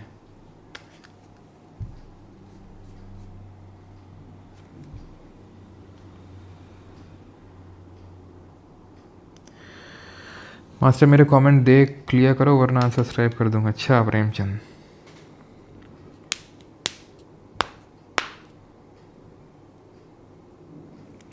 सर आपका पढ़ाया हुआ एक बार माइंड में छप जाता है। अच्छा, पहले था रिपीटर बैच में प्रशांत सर के, अभी तो नहीं है। 40 नंबर एक्सप्लेन। 40 नहीं तो था अभी, 40 नहीं तो था अभी जो बताया था। ठीक है, चलो थैंक यू, मिलते हैं कल। एक्सपेक्टेड पेपर होगा, ठीक है, स्टेनो के लिए। अगेन हेल्पफुल वो सबके लिए है। अगर आपको रिवाइज़ करनी है पुरानी चीज़ें तो मैं बोलूँगा कि ठीक है आप रिवाइज़ कर लो। ऐसा मैं ये नहीं बोल रहा हूँ कि नहीं आना ही कुछ मिस आउट कर दोगे बहुत ज़्यादा। ठीक है, लेकिन अगर ऐसे हैं आपकी नहीं चलेगा, मेरी सारी चीज़ें हो रखी हैं, रिवीजन भी हो रखा है, मैं कर लूँगा, तो हेल्प करेगा, फॉर श्योर करेगा। लेकिन ऐसा नहीं कि कुछ मैं आपको बोलूँ कि नहीं आना है, नहीं आओगे तो कुछ चला जाएगा, क्योंकि मैं सीजल के लिए भी करवाऊँगा एक्सपेक्ट पेपर। लेकिन आ जाओगे तो थोड़ा और हेल्प हो जाएगी। ठीक है, सिंपल सी बस इतना है। ऐसा कोई वो नहीं है कि नहीं आओगे तो नहीं होगा। सीजल के लिए भी कराऊंगा, सिलेक्शन पोस्ट के लिए भी करवाऊंगा, ठीक है, एक्सपेक्टेड पेपर्स।